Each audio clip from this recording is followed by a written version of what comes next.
in it, but we're opening Kaspersky Academic Partner Summit 2021 in a hybrid format.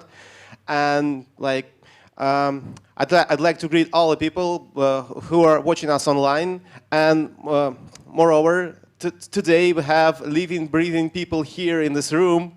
And it's so amazing. So hello, everyone. Thank you for making it to the summit.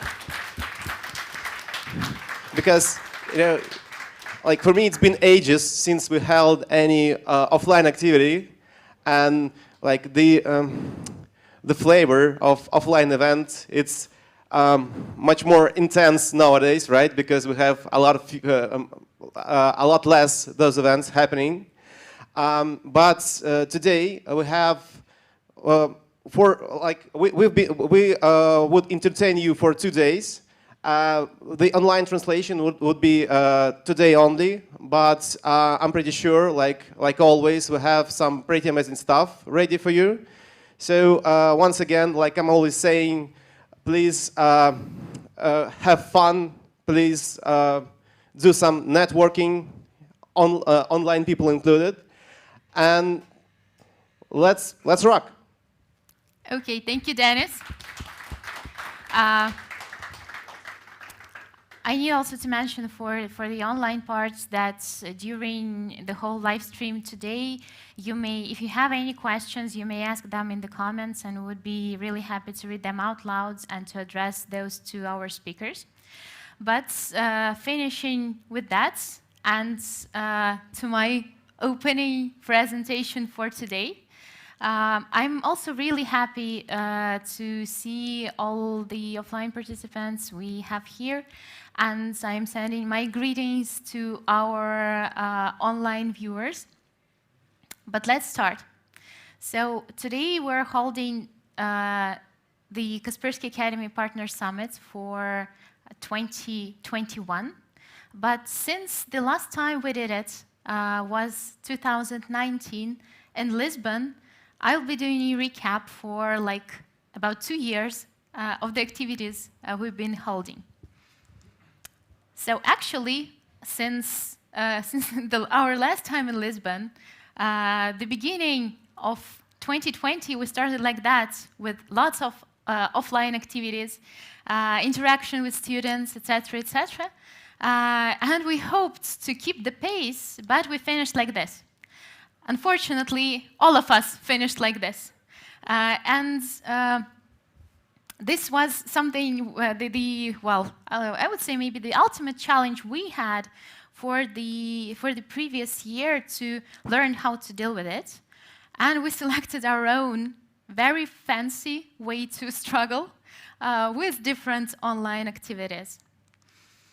So first of all, but it's very important for us, we decided to launch the internship program that was running before that in our HQ for 5-6 years already, quite successfully. We decided to scale it globally, and from this year, students from Singapore, London, Paris, Milano, Utrecht, and Prague are able to join Kaspersky for an internship program. And this is a huge, well, I would say that's a huge step for us in terms of interaction with academy career-wise. We went digital. We created our expert trainings in online format. And I know that some of our partners today who are present both online and offline already had an opportunity to test those, and we would really appreciate your feedback further on. We went digital and public, and we created a series of online webinars for students in order to help them understand possibility in careers better and what different careers in cybersecurity exist. So in spring 2021, we held 3 webinars dedicated to different teams in cybersecurity. Also, we piloted different new ways of engagement, and we launched Keep Student Championship, when we suggested students to play different scenarios of our, I would say, maybe flagship gamified product, which is Kaspersky Interactive Protection Simulation. And we, well, to my opinion, it was quite a success because we had like 56 teams from 12 different countries, and they kept getting involved each time with 100% conversion, which is really huge in my opinion. And moreover, it led to them meeting each other in offline, though the championship itself was online. But we may see here the team who took the second place in the championship finally, who celebrates their second place offline, which is what was crucially important to me. And we also rebuilt fully some of our educational products that we used to deliver offline. For example, the entry-level training, which we completely reimagined and delivered, for example, to a huge group, about 2,000 people in Saudi Arabia. And also with the help of our partners from the academy, we were able to do some Cyber Day activities online, but very intense. For example, this one together with Steven. Steven, thank you very much. We organized and got involved like 20 universities from the UK, which is also something that it's harder to achieve when you do it offline.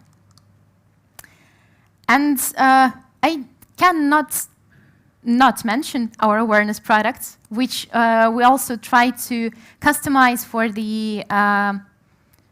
the possibility of them being used better during these pandemic times. For example, our gamified assessment tool, which was launched last year, a simple tool for assessment of basic cybersecurity skills. It used to be available only on desktop, but now it's you may run it mobile as well, which is very important, for example, when you do the assessment of students, because they try to stick to their mobile phones. We launched a new track in our cybersecurity for IT online product, which is also a good opportunity, for example, for students to get some basic skills in cybersecurity if they are not specialized in it, but are specialized in IT. And finally, we're launching our game, which is called Disconnected, and if you're interested, you may ask my colleague Oleg, who is somewhere around here, or ask a question in the comments, and we'll provide you with an opportunity to test it before the release. But I've never said that, yeah? Or you may ask Dennis. The last product that we released, which is, it may look a bit creepy, I guess, when you see the screenshots, but when you try it yourself, and for our offline participants here, you'll have that opportunity tomorrow.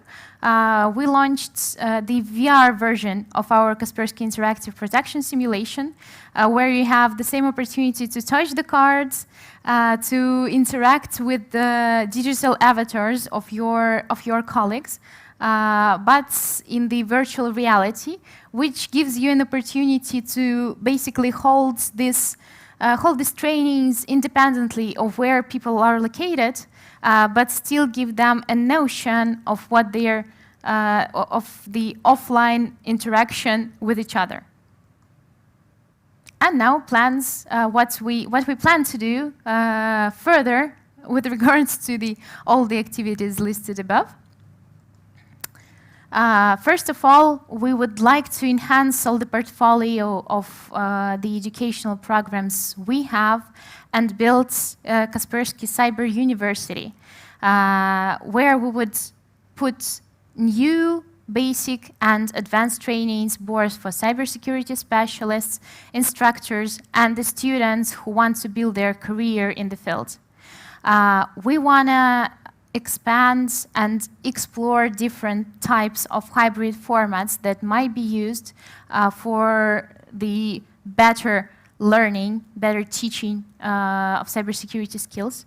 And we do want to integrate the existing training offering, including the online and offline activities, to the existing educational programs or new educational programs in the universities. The second thing, which I guess we've never highlighted before to the academic community from Kaspersky Academy, is that we do want to explore joint lab opportunities. And my colleague Anton will be talking about it tomorrow in a separate session specifically. But yeah, we want to do, together with universities, joint labs which would be enriched with cybersecurity technologies that would have the new scenarios that are fit to the dates and are real industry-wise. And we want to do some public activities together related to these lab opportunities to share joint research experience. And of course, we would love to plan something new together with you here during these 2 days. And this is the actual point for our activity in the summits of 2021, to find out what it is that is interesting to you, that is the activity we may do together and that would be beneficial for both industry and academia. So thank you very much. I'm wrapping up my introductory part. And we're ready to skip to the content, which would be provided by my colleagues. I guess, do you have the mics already? I can see? Yeah, okay, perfect. So now finishing up with this, I don't think we need some Q&A session over here. So we'll just proceed with our next program part, which is the lecture on Threat Landscape 2021 by our colleagues from Global Research and Analysis team. Please welcome Sergey Novikov and Marco Preuss.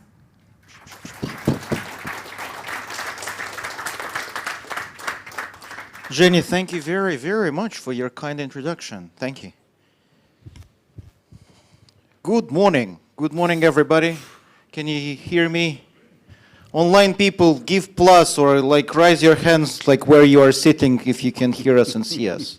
I don't know how many people are watching us online. Can you verify? Just out of my curiosity. First of all, before we start, like several fun stuff. Who is traveling for the first time after such long lockdown? Raise your hands. Congratulations. Give your applause to the organizers who invited you here, right? It's it's great thing.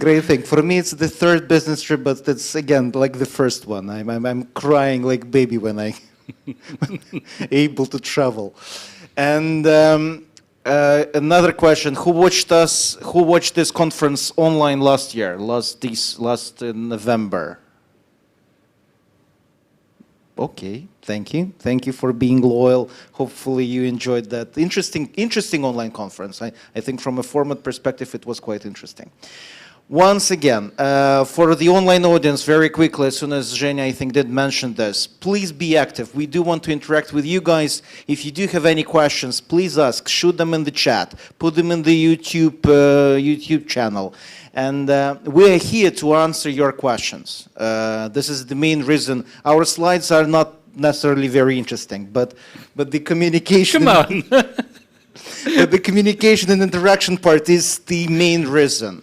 So again, people in the room, please again, don't be shy. Raise your hands. Interrupt us anytime. Anytime you have any comment or question, that would be much easier if it will be like a live interaction than a boring lecture, correct? Agree? Please, please. And from our side, I promise that we will ask you questions, quite tough ones. Okay? So now the right time to start.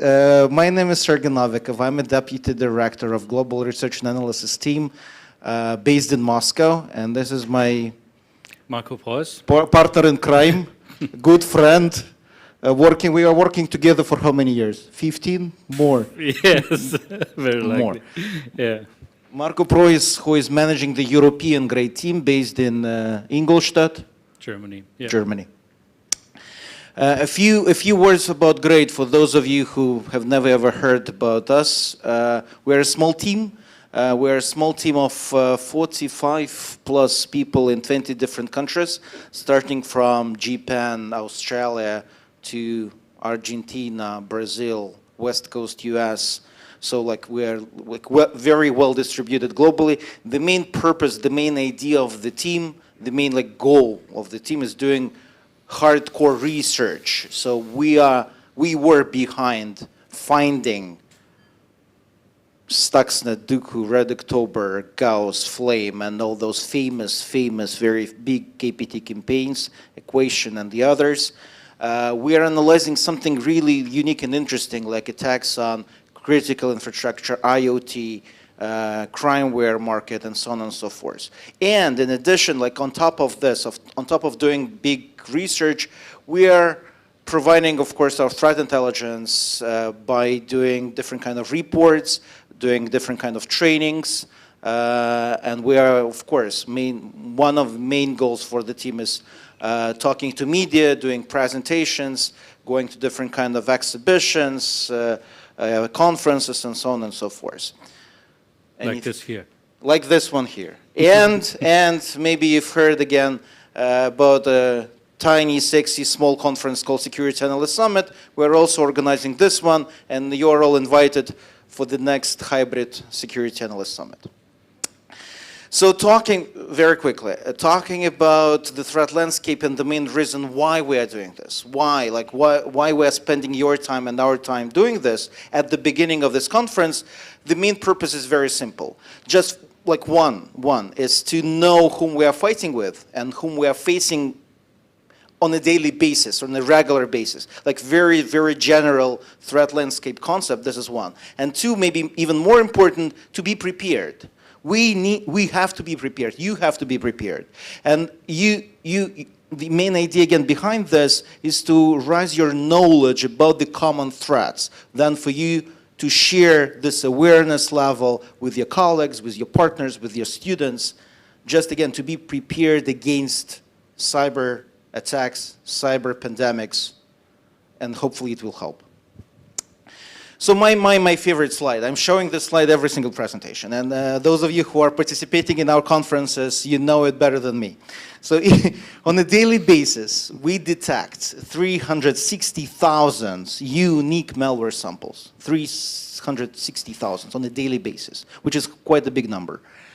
So if you can imagine this big number is like a pyramid, still like pyramid with 3 layers. Still on the bottom with more than 80%, there is traditional, very simple cybercrime with quite annoying, wasting our time and resources malware, but not very dangerous, more than 80%. Some different kind of trojans and spam, etc., etc. Then on the second layer, which is quite more interesting and a little bit more complicated, some kind of targeted attacks and ransomware and leaks targeting different kind of organizations with about another 20%. And then on the top of this pyramid, the most complicated, the most sophisticated, the most dangerous, the most interesting, APTs, attacks on the critical infrastructure, some nation-sponsored attacks, and so on and so forth, with less than 1% of different kind of threats we're seeing on a daily basis. Right? Yeah. And again, to add, to show you another main reason behind the threats and why they're so like popular and growing, and we see them in such big numbers. Just several kind of like statistics we got from quite reliable sources like Kaspersky, Euronews, Accenture, Verizon, and the others. Just for your better understanding, average cost of a regular breach in SMBs in 2021 was about $100,000. While attack on the enterprise is more than $2.5 million, like average cost of such breach. Global cost estimation of the entire cyber attacks cost in 2021 is expected to be close to $6 trillion, even maybe more, while in 2015 it was just $3 trillion. Another interesting number is about business leaders' attitude. 68% of business leaders feel their cybersecurity risks are increasing, and several other numbers as well. Again, just for your better understanding. Any questions so far? No questions. Maybe from the internet viewers. Very quickly, like an observation of cybercrime, what we do see inside the cybercrime era. First, it's about banking trojans. Marco, can you say a few words? So, as it was said before, like cybercrime is like the low and mass kind of stuff. It's usually less quality. It's just going as quick as possible for money. And of course, where is the money? At home users, it's mostly at banking systems and all where people have like directly their money. So there is a specific area of banking trojans just targeting the home users in most cases to get on the money directly. Over the past years, they evolved quite a lot. So more and more technologies were introduced also in order to fight new authentication mechanisms like mobile TAN systems and stuff like that, for example. And besides that, they also continued to shift a bit, not only going into classical banking, but also into new banking, new payment system kind of schemes, and also cryptocurrency stuff. One very famous example of that is, of course, TrickBot. Maybe you've heard about that. Who've heard about the TrickBot case? One hand, two hands, three, four, Okay. five. Thank you. Again, sorry, Marco, sorry to interrupt. A lot of information about different. We can spend like your time till the evening if we will tell you about every single threat. But I want to encourage you to go to securelist.com, where we have a lot of interesting articles about every single threat we are mentioning at this presentation, especially about TrickBot. There is quite a big article about this with all the details, how does it work and who is behind it, so on and so forth. Sorry. No, exactly. Maybe already click next, so we'll continue. So just remember that name TrickBot, because I will mention it later on as well. And as you can see here, it's like a more or less constant flow of new banking trojans trying to target. This is like statistics for European users, just Europe as is. Over the 1 year, May 2020 to April 2021, just to give you a bit of idea that this is really a constant, sometimes a bit more, sometimes a bit less, but it's a constant flow of banking trojans trying to attack users in order to get like as fast as possible to the money. And another thing we want to focus on cybercrime thing is crypto mining. Crypto mining. Everybody heard about this, right? It's like a common problem all over the world, not necessarily only in Europe or in some regions, all over the world, including Africa, including Middle East, including Russia, Europe, United States, and so on and so forth. So this is the malware designed to install a hidden miner and use the victim's computer to obtain cryptocurrencies. My question to you, or maybe to Marco, because I'm curious, when will it end? When, like it started how many years ago? Like Yeah, a long time ago. Long time ago, but when we will like stop with this crypto miners, like, or it's unstoppable? What do you think? What do you think? Like again, some countries allow cryptocurrencies, some countries do not allow them, but still, what we see on a daily basis is just like random growth of number of cryptocurrencies. The hand. I'll come to you with the mic. I mean, the more interaction we have, the better. I think it will stop when anonymous mining like Monero will be banned by most of the countries. There are some trends or some signs that this may happen, and I think only through anonymity, only strongly anonymous countries, currencies will be really beneficial for the attackers, because everything else is traceable, and that's going to be too much risk. Do you think will it happen? Will it happen? Well, it depends. It depends on the politicians, you know. We didn't think that Brexit would happen, but... Thank you. And regarding the numbers, I said, the numbers is constantly growing. And this is, again, the numbers for Europe, I think, only, but still it's like very, very global. It's close to global numbers. And it doesn't mean what kind of region. We see crypto miners all over the world. Ransomware? Yeah, and that's, besides like banking, crypto, one of the major topics we have seen this year, past year, is of course ransomware. It's huge, really huge. A lot of investment was done also by criminals into this kind of scheme, by adding new features, new methods, how to put more pressure on the people to really pay. Usually, like the classical ransomware scheme is, first, it was just locking a computer, and you had to pay to unlock your computer, and then it started encrypting stuff. But that was the beginning, and now it developed even into that first data is extorted, then it's encrypted, and you're not only paying to get it decrypted again, but also that your data is not leaked. And just imagine for a company, this is essential. Like when your IP was leaked or very sensitive information was leaked, you don't want this to be public. Maybe you care less about if you get your data locally back because maybe you have a backup or whatever, but if it's extorted by some criminals, you have a problem. You have a really big problem. I'll be again a bad guy here asking you a question, because again, it shouldn't be a boring lecture. Please raise your hands who like really faced the ransomware on your computers or inside your organization. How did you deal with this? Like, what did you do? Like, like your computer was infected with ransomware. What then? One of my previous company faced WannaCry. Okay. Interesting. That's interesting. Yeah, tell us. Yeah, so I was saying one of my previous company faced WannaCry, and hopefully it was just a small scope. But a production scope, and we were losing 1 million a day because the company was not working great on this factory. Everything was encrypted,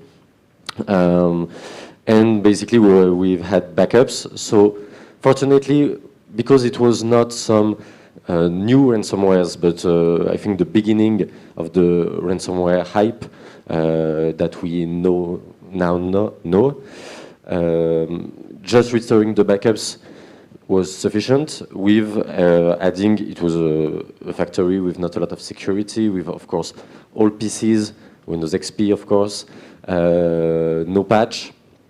And so just putting new systems with the data backed up, we were able to go back to business, this factory, a few days later. So the loss was not huge for the company.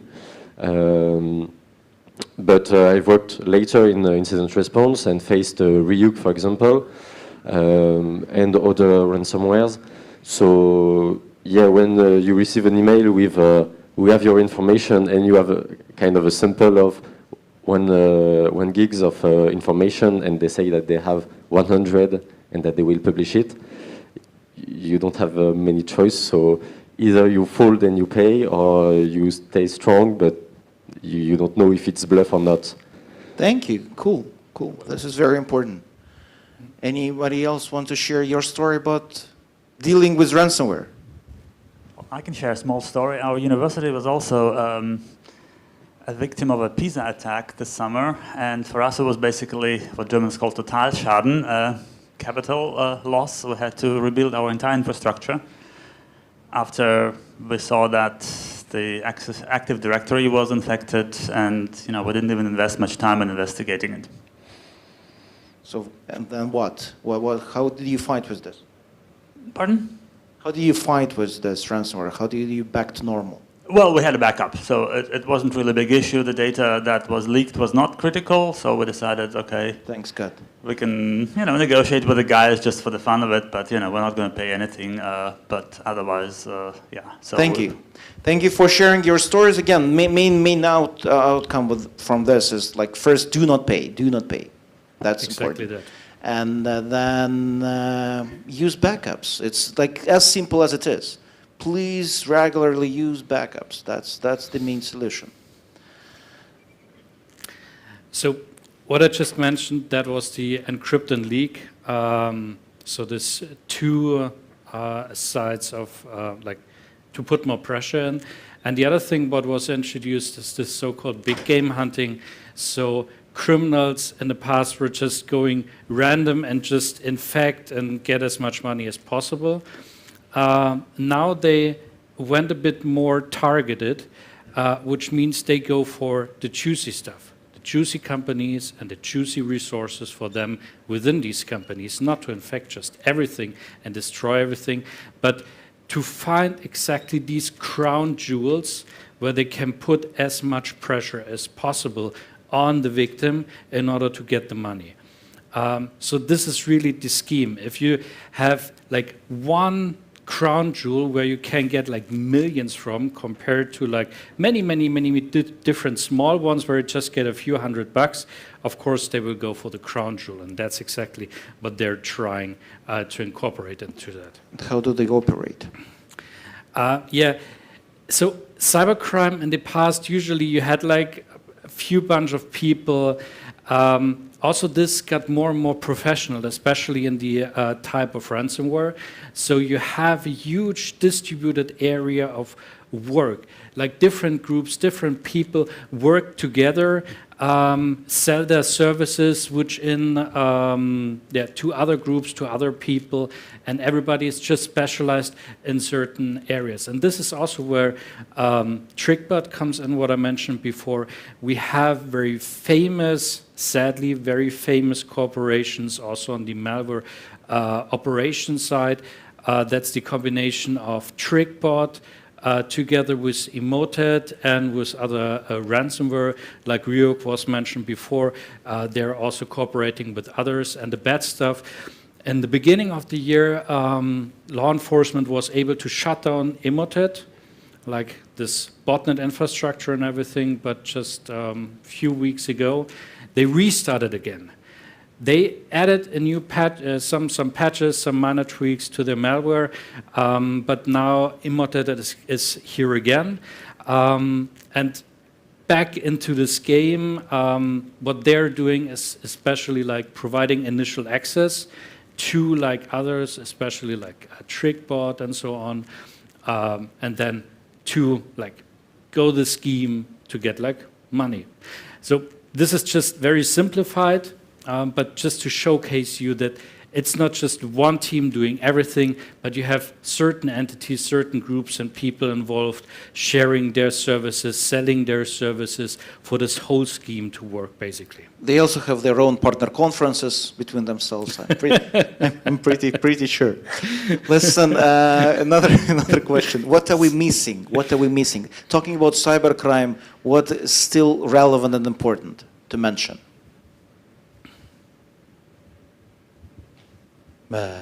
You're sleeping or what? Reporting. What? Reporting. Reporting. What do you mean by reporting? Like talking about the threats. Sorry, again. Another very important thing we wanted to mention talking about cybercrime is mobile threats. Mobile threats are also like hugely increasing, and you know the reason. Because more and more confidential, private, financial information on our mobile devices, even more than on desktops and the laptops. I mean, again, of course, it's about Android. Android is like exponential growth of different kind of, especially banking malware. But the payload is like different. It can be like spyware, banking malware, phishing scams, Wi-Fi sniffing, data theft, location tracking, and so on and so forth. So the capabilities of like modern mobile malware is even like higher, more complicated than regular PC malware. And again, as I said, the number of mobile malware is increasing year over year. Right? Yeah. And the last thing in cybercrime part. And this is, of course, something even going a bit further. Like previously, like the other slides and topics we had before was like this classical, Windows PC, desktop, notebook, whatever, a bit of mobile, but there is more. There's way more besides the computers in front of you. That's the so-called IoT. So every kind of embedded device around you, it may be a router, a switch, printer, whatever. Every embedded device around you connected to the internet through Wi-Fi, cables, whatever.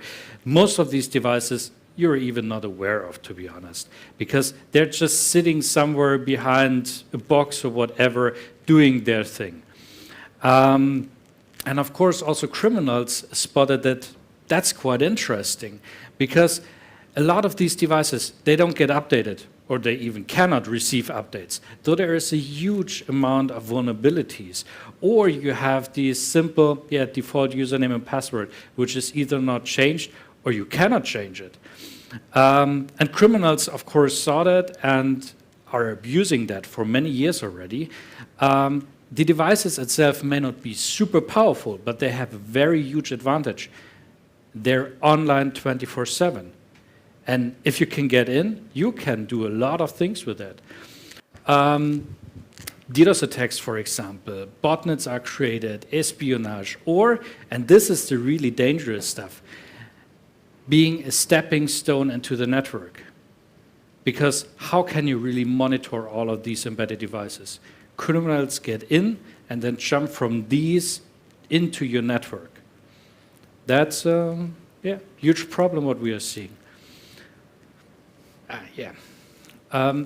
We, of course, also have a huge infrastructure of honeypots, sensors running in order to see and identify what's really going on in the sphere. As I said before, it's not that easy. Like, you cannot simply go into any kind of embedded IoT device, install a sensor, logging, whatever kind of software application, because they're very limited. So we have our own sensor network, and especially like Telnet and SSH is the two main protocols attacked. Besides, there are many others, of course, as well. But these are the main things going on. And you can see, especially like Telnet is one of the major things. Like, imagine Telnet, that's something I used, I don't know, when I was a kid, like in the 90s, whatever. That was like the remote access thing whatsoever. I mean, who is using Telnet nowadays? I mean, when was the last time you used a Telnet? None? No one remembers, right? Because that's like, you didn't use it this year, right? Or last year, or in the past 10 years or 20 years. You know, just imagine that. But in IoT, this is like one of the common things that's going on. Because these devices have these ports open, and services running there, and just like popping it open, infecting it, and going on with a lot of attacks. So to wrap up the cybercrime part, we were talking about the main things. The main things are, there is a hand, there is a question. Yeah. Shoot with the question. Yeah. We appreciate questions. Maybe on threat landscape recap left also OT environments, so operational technology environments, not IoT. But we got it, yeah. Yes, I don't know. Maybe you got it after. We will not mention this. We will not mention this. Maybe Anton will talk about this tomorrow. OT attacks, but we are like more focusing on the like concrete malware samples. That's why. But thank you for your comment. So again, to wrap up the cybercrime part, we were talking about the major stuff. Once again, this is banking malware. This is crypto miners, ransomware, mobile malware, and finally IoT. Those are like 5 core things You need to, like, again, to remember we're fighting with talking about like cybercrime part. And then talking about APTs, our favorite, our like main interest and main competence, at least behind our team. So first of all, this is a beautiful map and a beautiful infographics about the APT's landscape. And those are like the top 10 targets, including educational. Education is number 6 as one of the top targets of different kind of APTs, which is quite important. And top countries you see on the slide, and top actors, Lazarus, Deathstalker, Cactus-Pete, and the others. And another question from my side, guess, what is the number of active APT groups we are tracking on a daily basis? What is the approximate number of active APT groups? Just to remind you, like a quick historical overview. APT started when? 2010 with Stuxnet. 2010 Stuxnet, just one APT. Next year it was 2. Duku and Gauss. Next year it was 3, then 5, 10, 12, and so on and so forth. How many active APT groups we are tracking today on a daily basis, in your humble opinion? So again, APTs is something unique on one hand. On the other hand, in 2021, it became a commodity. It's like common stuff. So on a daily basis, we track more than 900 operation and different kind of groups providing different APTs, targeted attacks. Right, and then talking about the main things, main happenings during the last year, the last 2 years. First of all, of course, it's exploiting COVID topic. And it's not necessarily just attacks on the research institutions, facilities who are providing the vaccinations and working on vaccinations. Of course, it happened as well. But it's also about like common users who are like, we are reading news every now and then, starting from like a year and a half ago when we were very curious about this. Even now, when the numbers are growing, everybody is reading any kind of related things, clicking on the links, opening emails regarding COVID topic. And of course, APT attackers, they're using this theme a lot as a part of social engineering, right? Ransomware and leaks, we already mentioned before. That's especially in the past 2-3 years, one of the main topics basically going on. And talking about outsourcing initial access, Marco also mentioned this, how it works. How does it work? Again, they are cooperating with each other. There are like hundreds of different groups. One group is providing the initial access, like penetrating the organization to get access to, and then they pass this access to another group or to third group, fourth group for the next filtration, providing ransomware, stealing information, and so on and so forth. So they are like partnering with each other. Of course, I do agree. Such trend existed in the past. But what we see is that maybe working from home environment and concept like boosted this partnership between the cyber criminals and APT groups as well. And this beyond Windows, that's exactly the thing. It's not only the Windows desktops and notebooks out there. There are way more different operation systems and platforms. Criminals and attackers in general, not only criminals, started attacking because it's easy in many cases, especially on the embedded devices. And it's really, really difficult to really monitor them and see what's going on. Talking about mobiles and APTs, of course, again, more and more campaigns using mobile implants and, of course, mobile 0 days. And what I wanted to mention here, even when we were talking about mobile malware in cybercrime, I was talking about Android. Now here, I do want to talk about the other manufacturer who are positioning themselves as completely secured and protected. In reality, not really. There are like more and more other big manufacturer implants, 0 days, using a different kind of APTs. It's just a question of resources, money, and time to get inside your iOS device. And that's happening more and more.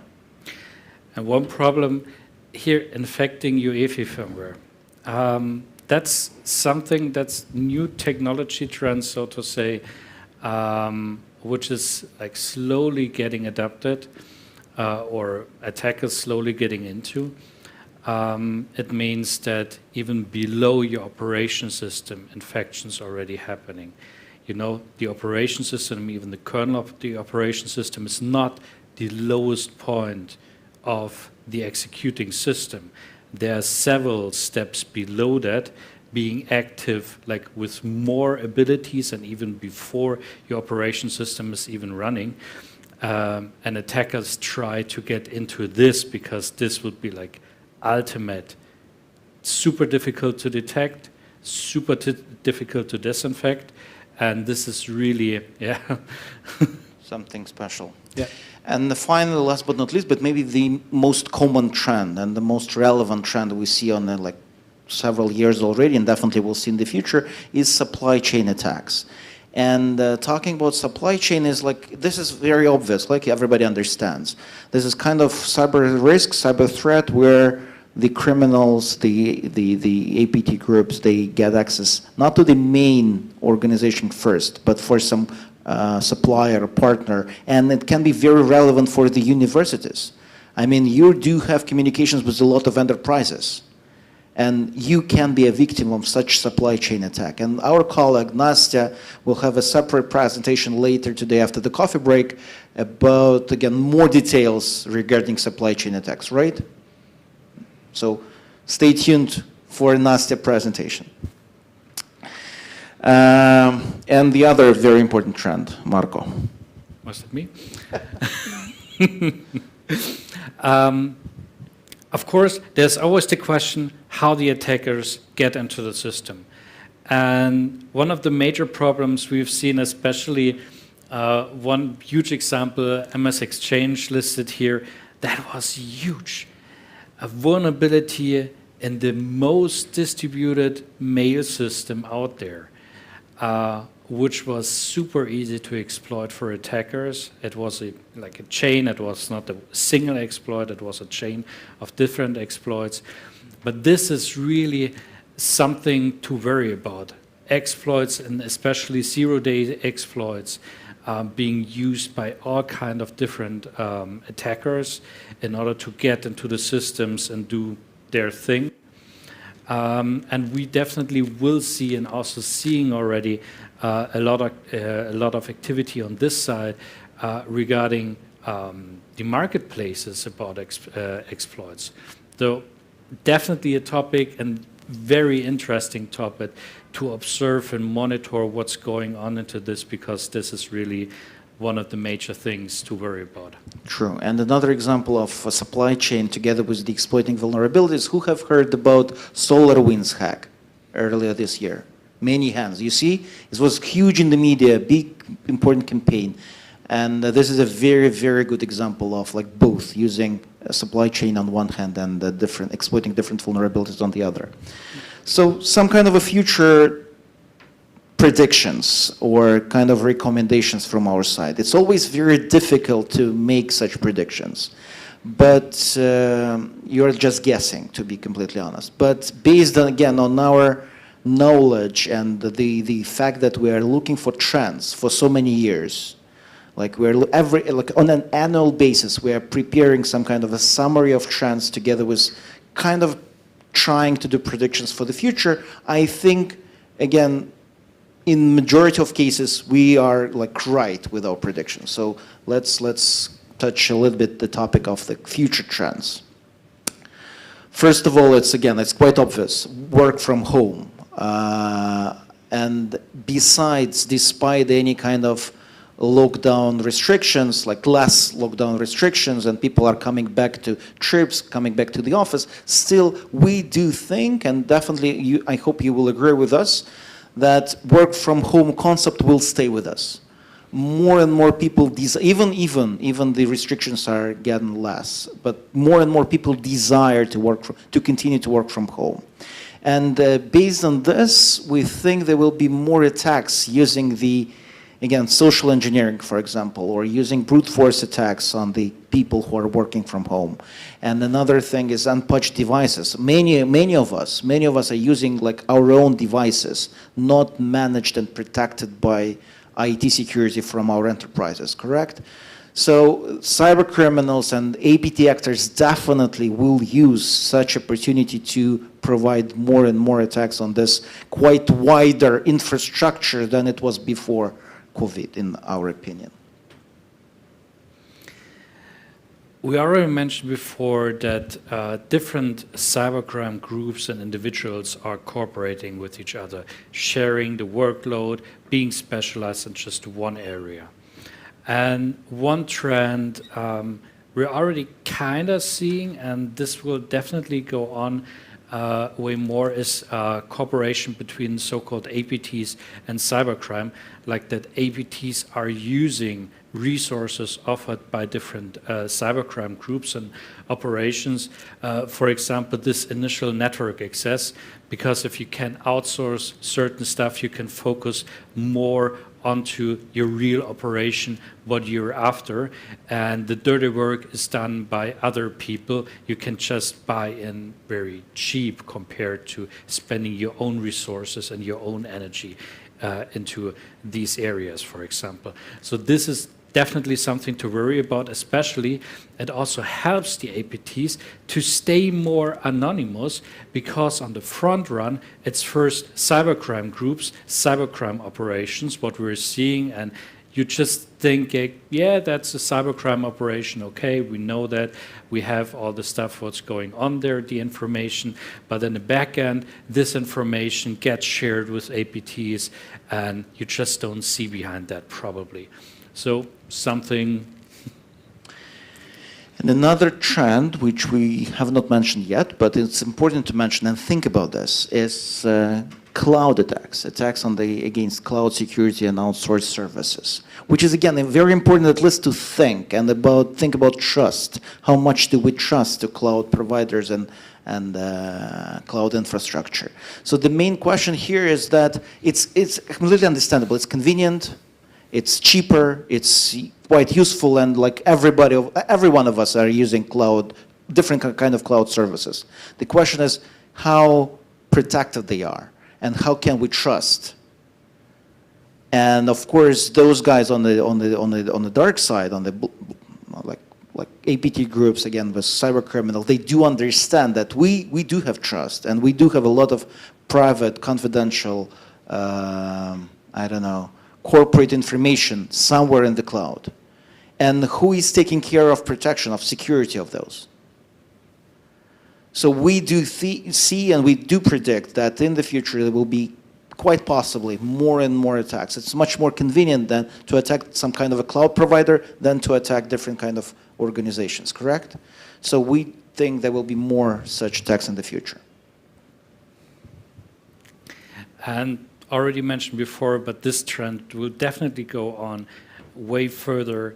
The attacks on network appliances, embedded systems, so-called IoT sphere, because it just offers way more abilities, and it's very easy to get into and abuse these devices.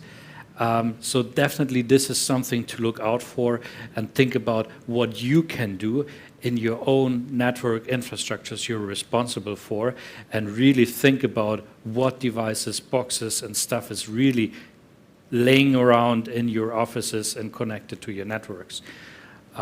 Yeah. Next one is quite tough one, but interesting. Talking about legislations and countries who are like now, what we see as a trend and what definitely will happen in the future, many countries will not use some kind of diplomatic channels to discuss such attacks, but they will use legislation and legal means to, again, push fingers to point to different kind of APT campaigns and groups. And as an example of such trend and such case we predict will definitely happen in the future is, again, SolarWinds. Like back in April this year, the White House, they publicly blamed Russia for such attacks, and they put several Russian organizations to sanctions. Again, just because they think SolarWinds was launched by Russian hackers or something like this. And such examples that are happening more and more, even in the US or European Union. And what we predict, such like protection mechanisms will happen in more and more cases in the future, in different parts of the world again. So let's see. Let's see. It's interesting that, again, those kind of attacks, they're not discussing inside like between diplomats, but they're like go public using like different kind of legislations. I think this colonial pipeline attack is known to everybody here in the audience. And it was just one example of many, many other disruptive attacks we've already seen in the past. And this is definitely very dangerous, but it's kind of trend to see more of disruptive attacks, either if it's on purpose or not on purpose. But our infrastructure just shows that it's weak in certain aspects. And if the wrong nodes, the wrong areas, the wrong systems are attacked, it may have a huge impact on the whole system, not only digital, but also on the physical world. So this is a worrisome thing, and I think it's also the last one. I hope it will not go too far, but we have to really prepare for these kind of things, for disruptive attacks, what we can do against it to really stay more safe and more protected, because the gap between the digital and the physical world was just showcased. It's smaller than we think. Again, the main idea not to scare you, but to make you like prepared and to raise your awareness. For you then to share this information with your partners, students, as I said at the beginning. This is the main reason. And this is one of the most dangerous, of course, prediction, but very important in our humble opinion. Last but not least, what organizations should do. Like very quick recommendations from our side. Very simple ones. Very simple ones. Of course, it's about investing into cybersecurity program, advanced employees. It's about awareness level. Who has the weakest link? People, usually. In many cases of APTs and, of course, cybercrime, the weakest link is the user. Then it's about advanced technologies, using different kind of modern technologies, like threat intelligence, SOC, CM, threat feeds, EDR, AEP, and so on and so forth. Everything we have at Kaspersky, also with our competitors have it, something like this. Then it's about advanced management, vulnerability tracking, penetration testing, policies, and updating those policies on a regular basis. So this is quite an important stuff. And last but not least, it's about compliance. It's about working with governments, legislations, laws, regulations, procedures, and so on and so forth. Those like 4 important steps you should implement inside your organizations, inside your universities, and together with your partners to work under it. The important point is also just look, it's different areas. You cannot put just the pressure on the people itself. You cannot put the pressure just on technology itself. You have to have a very diverse area in terms of security involving all different parties. You have to have the awareness on the people side. You have to have the right technologies in.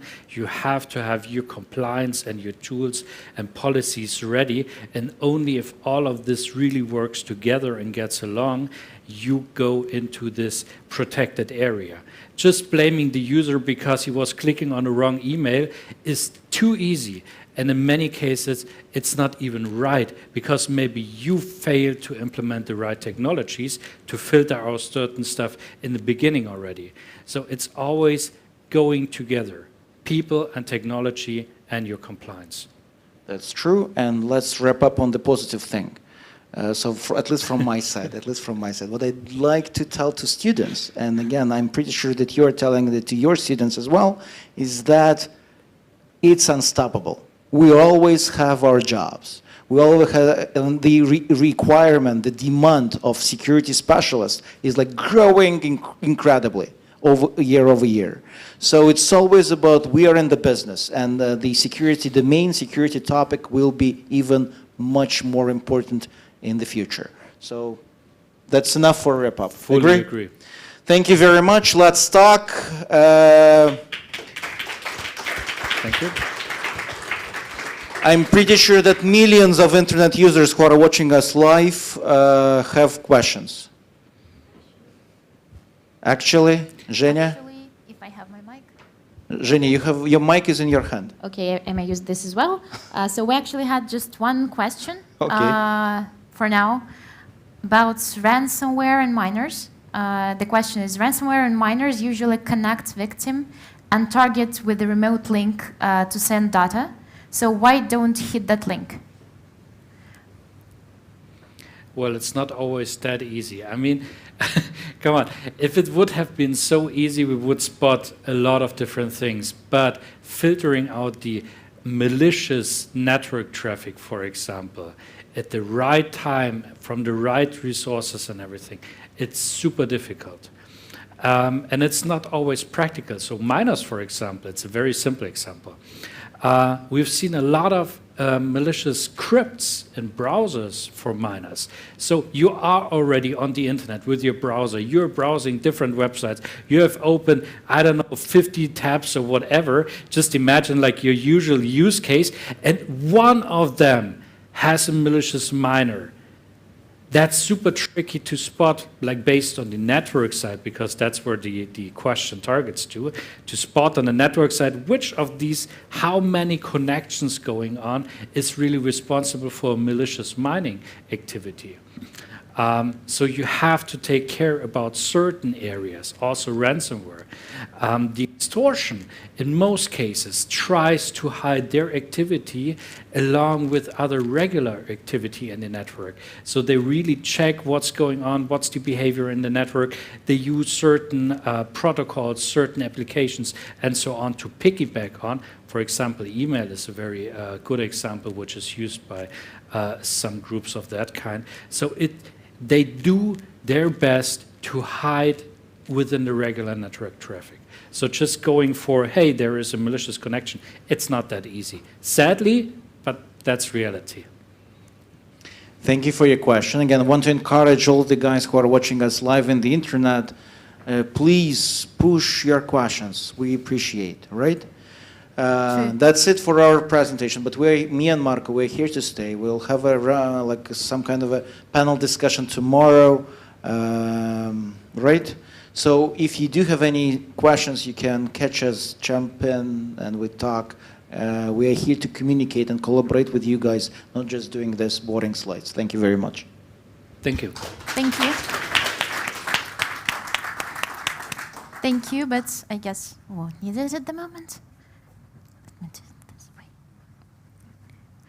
So thank you, Sergey and Marco, and we're ready to proceed to the next stage of our for today's program. And what is important about the previous experience all of us had before this summit is that after the COVID strike, we had to face the fact that our usual learning process has to be reimagined. The way we teach people cybersecurity, whoever you are, a corporation or the university, you had to reimagine the process itself and to somehow adopt it to a fully digital education.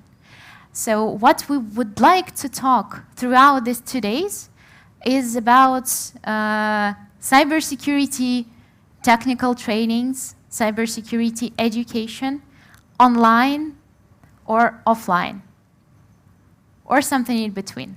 What is better? How we may make things better. And in order to kick off this discussion, we start this session, which is literally called technical training, online versus offline, which we're going to hold in 2 formats. So our first speaker for this session is Katya, who is the director of operations at a startup, at a company which is doing cybersecurity skills training. The name of the company is Simpire. So Katya will be present online as the representative of online educational approach. Katya, good morning. Good morning. Perfect. So I assume you hear me well? Yes. Great. I can hear you. So we're happy to see you here today. And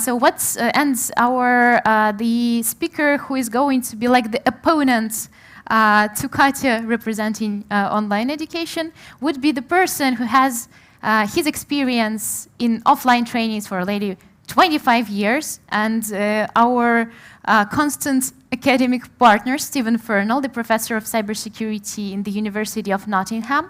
To Stephen, I will give a word a bit later.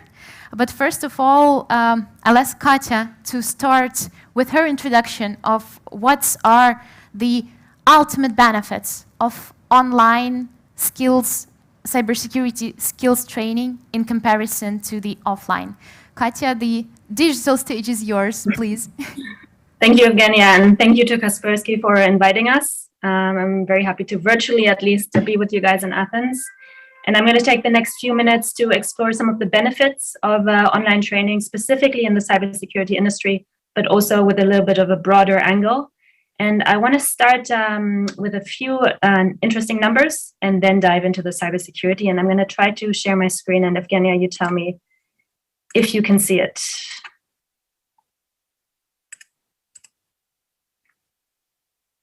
Can everybody see my screen? Or? Yes. Okay, perfect. So I think the first thing we have to do when we start with this discussion, online versus offline training, is really to mention the elephant in the room, and that is that while it's been a trend to move things online and to create new tools for online learning over the last 10 to 20 years, and we see that, for example, in 2019, we had around 20% of undergraduates taking at least one online course at university level. This, of course, has been turned upside down in 2020 with the pandemic, when 98% of universities had to move all of their classes online within a matter of weeks. So a lot of the best practices that we have collected over the last 20 years really became accelerated in the last 2 years, especially in the academic sector, but also, of course, in the corporate world. So just to give some very obvious advantages of online learning before we look at the cybersecurity side of it. So, and these statistics were taken from the World Economic Forum. On average, students retain 25 to 60% more information when learning online versus in-class traditional formats. Also, online learning requires 40 to 60% less learning time, mainly due to the fact that learning can be more tailored to the individual and their needs. Of course, improved access, more students from around the world can join programs if it's held online. Health, we don't have to even mention that one. And gaining practical experience. And that's something that I want to come back to when I discuss the cybersecurity industry and how online learning can really benefit in that industry. Just, I wanted to bring this up. I came across this a few days ago and I thought it was very interesting. The important part about this, 37% of students' perception believe that online learning is better for them than face-to-face instruction. 45%, also a very big number, think that it's equally effective. And I think that says a lot. So how do we incorporate online learning into the cybersecurity training industry? And this is where I've been working on for the last 2 years. Simpire has a training platform for cybersecurity professionals and also for universities. So we use it a lot in the university context. And we're adding this online training to in-class instruction. And we think really that's the most ideal way to teach. And where does that really come from, or where did the idea come from to move training online, especially for cybersecurity, is that cybersecurity teams in the corporate world, where the students at your universities will head to right after they finish their studies, are often nowadays underskilled, understaffed, and unprepared. Understaffed, that's something that you as universities are working on very strongly to create more programs to allow more students to study cybersecurity so that we can fill that workforce gap. What we deal with is mainly the unpreparedness. And by that, we mean, we believe that right now, cybersecurity training, whether at university or other academic institution, is still very theory-based. And the practical aspect is often a little bit left behind. And by that, we basically mean once these students enter the workforce, that's often the first time that they actually experience a cyber attack. And in that case, it would take them a long time to understand what's happening because they're seeing it for the first time. So we want to add that aspect to university courses, to academia, in order to give that practical experience before they enter the workforce and make them more prepared. So how do we achieve this change? By improving cybersecurity, by adding this to curriculums already during the studies at university, at academic institution, but also we see it now more and more at high school level in grades 11 and 12. And incorporating the best practices that we've learned from online learning, not only in the last 2 years, but there was a lot of best practices that came out of that, but also in the 10, 20 years before that.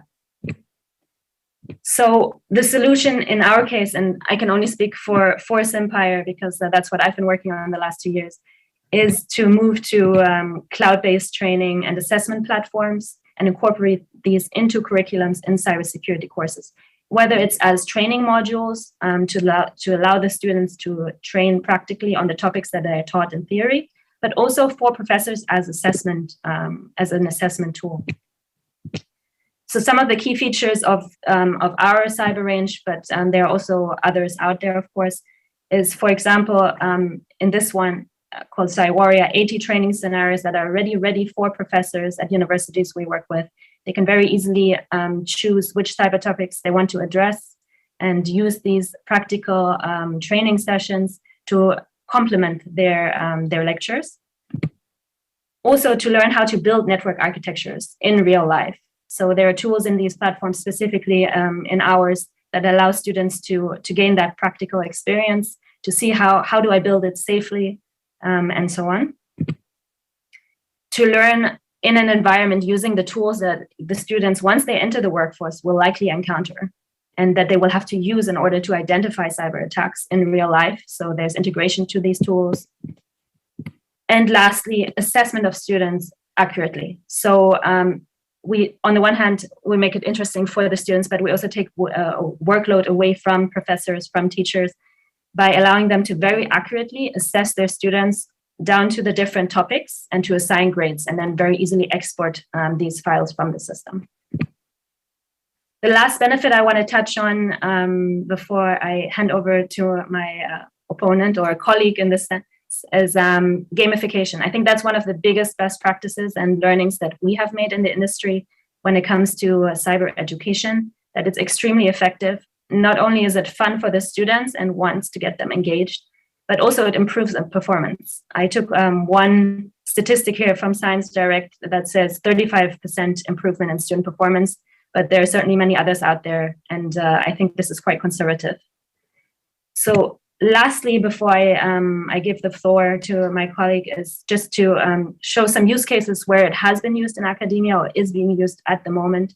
And again, I can only speak for ourselves, but for example, in Israel, the Technion, the leading academic institution for cybersecurity studies, has created a war room, which is basically a wing where students can, on the one hand, be taught in lecture halls, but also get that practical experience and go after class, engage with the program, engage with the training scenarios, and beef up their skills. We also have programs in one of the Gulf states, the University of Fredericton in Canada, Colombia, and most recently, we're starting engagements with the KIT, Karlsruhe Institute of Technology in Germany, where we're hoping to also forge a partnership in order to bring that practical training to their cybersecurity programs. So, Evgenia, that was it for my part. I'm very happy to hear the other side of it and then to engage in some discussion.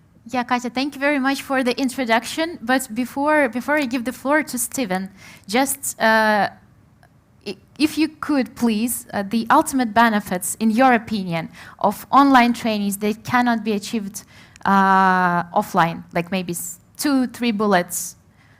Well, gamification, I guess, is maybe one of those, and also? I think gamification is a very important one. I think access is a very important one in today's world, to allow more people to get into the cybersecurity industry, which is very much needed now with the workforce challenge. I think those are the two main ones, but also just the tools that technology nowadays offers are not replaceable by in-class lectures. I think it needs to be a hybrid solution where both theory and practice are taught together already at the university level in order to solve the workforce challenge we're experiencing today.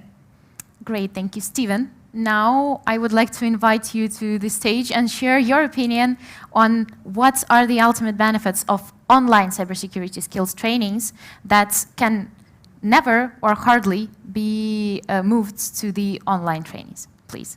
Okay. Have I got a microphone? Does it work? Do I have to switch it on? Just use? Yeah. There, right. Oh, now I can hear me. Can you hear me, ladies and gentlemen? Good morning. Let's try that bit again. Good morning. Excellent. Now, you see, I'm not used to doing this now. I've not done this for about 18 months, standing up in front of people and doing this. So, if I get a bit scared and hide behind the wall, it's because I'm not used to seeing people. I'm used to seeing sort of circles on the screen and letters in them, which signify that there's people there, but I'm not used to what they are. Okay, so look, I'm not against online delivery at all. In fact, I've created quite a few online materials myself in my time, so if you go and look, you'll find some of that online. I looked younger then, perhaps. But I think it has its place, and I don't think it's a complete replacement for doing things in a face-to-face context. So let's put this to the test a minute. If I was to take out all of the potential barriers of the cost of doing it, the time for doing it, etc., and just to give you the opportunity to attend an online lecture, online meeting, or the equivalent thing face-to-face, which would you prefer? So hands up, actual hands up, not pressing a hands up button. Hands up, not, you don't know what you're putting your hands up for yet. I mean, hands up if you'd prefer to do it online.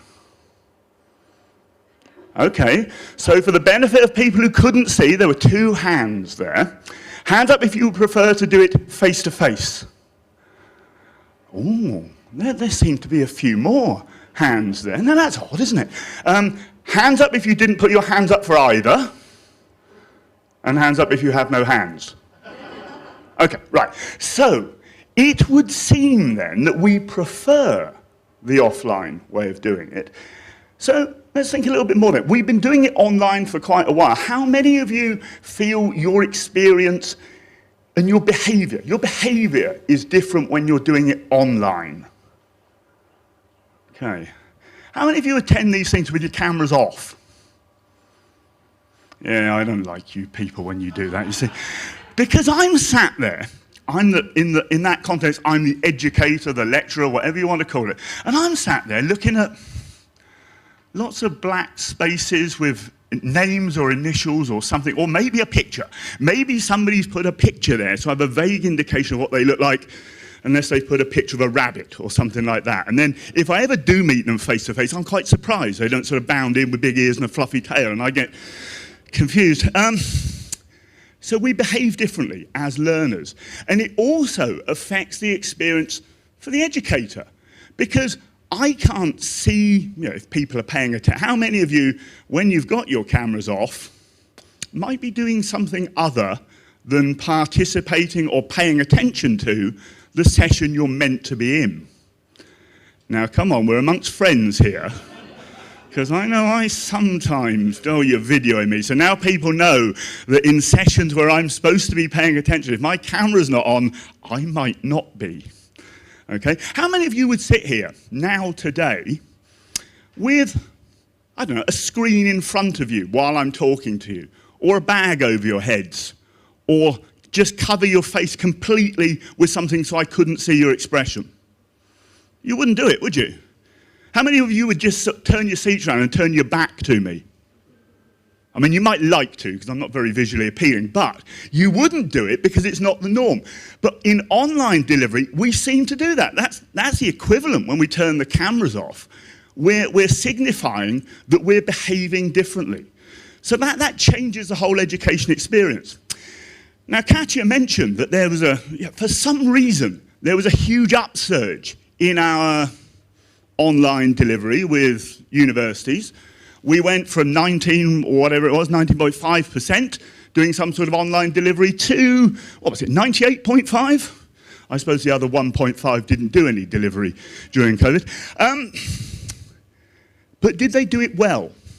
They adapted, and they had to adapt. The online delivery that they were doing then was it wasn't the choice they would have made. It wasn't the way they were planning to deliver that material. It was an adaptation. And I think that often is the way that we are dealing with things online. Yes, we can do it, but does it make it the optimum way? So Katja mentioned various practical tools and things that we can utilize and that we can do online, but we can do practical things in a face-to-face context, in a properly equipped lab, properly provisioned. I'm not saying that face-to-face delivery has to be just about lectures. Certainly not. You would expect there to be practical delivery and hands-on opportunity. But you would be doing it in a context where, well, you can actually do like I'm doing now. The person delivering the session, and it would be a person delivering the session, not just people sat there using systems and doing things, you know, just in isolation. You can actually observe what's going on. You can interact. Somebody can put their hand up if they don't understand what's going on, or they can, you know, strangely turn to the person next to them and ask, or they can be working in groups effectively. So there's lots of opportunities we get to enrich the experience by doing it in a face-to-face context. And that thing about interaction, not just between the educator and those being taught, but between each other. Have you tried to do a group activity online with Zoom or Teams?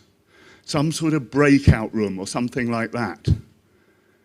How many? Come on, now, so remember, hands up, you know, because I can't tell otherwise. Hands up, how many? Right, so half of you roughly. How many of you found that easy to do? A couple of hands, a few won't. So not so many hands. And how many think that it came out as effective as if you'd been able to just sit round a table or sort of sit in a little group, turn your chairs around and talk to each other face to face, or sit round a computer and do it in that way? Would it have been better to do it the latter way? Hands up if you think it would have been easier to do it physically. Okay, and I agree.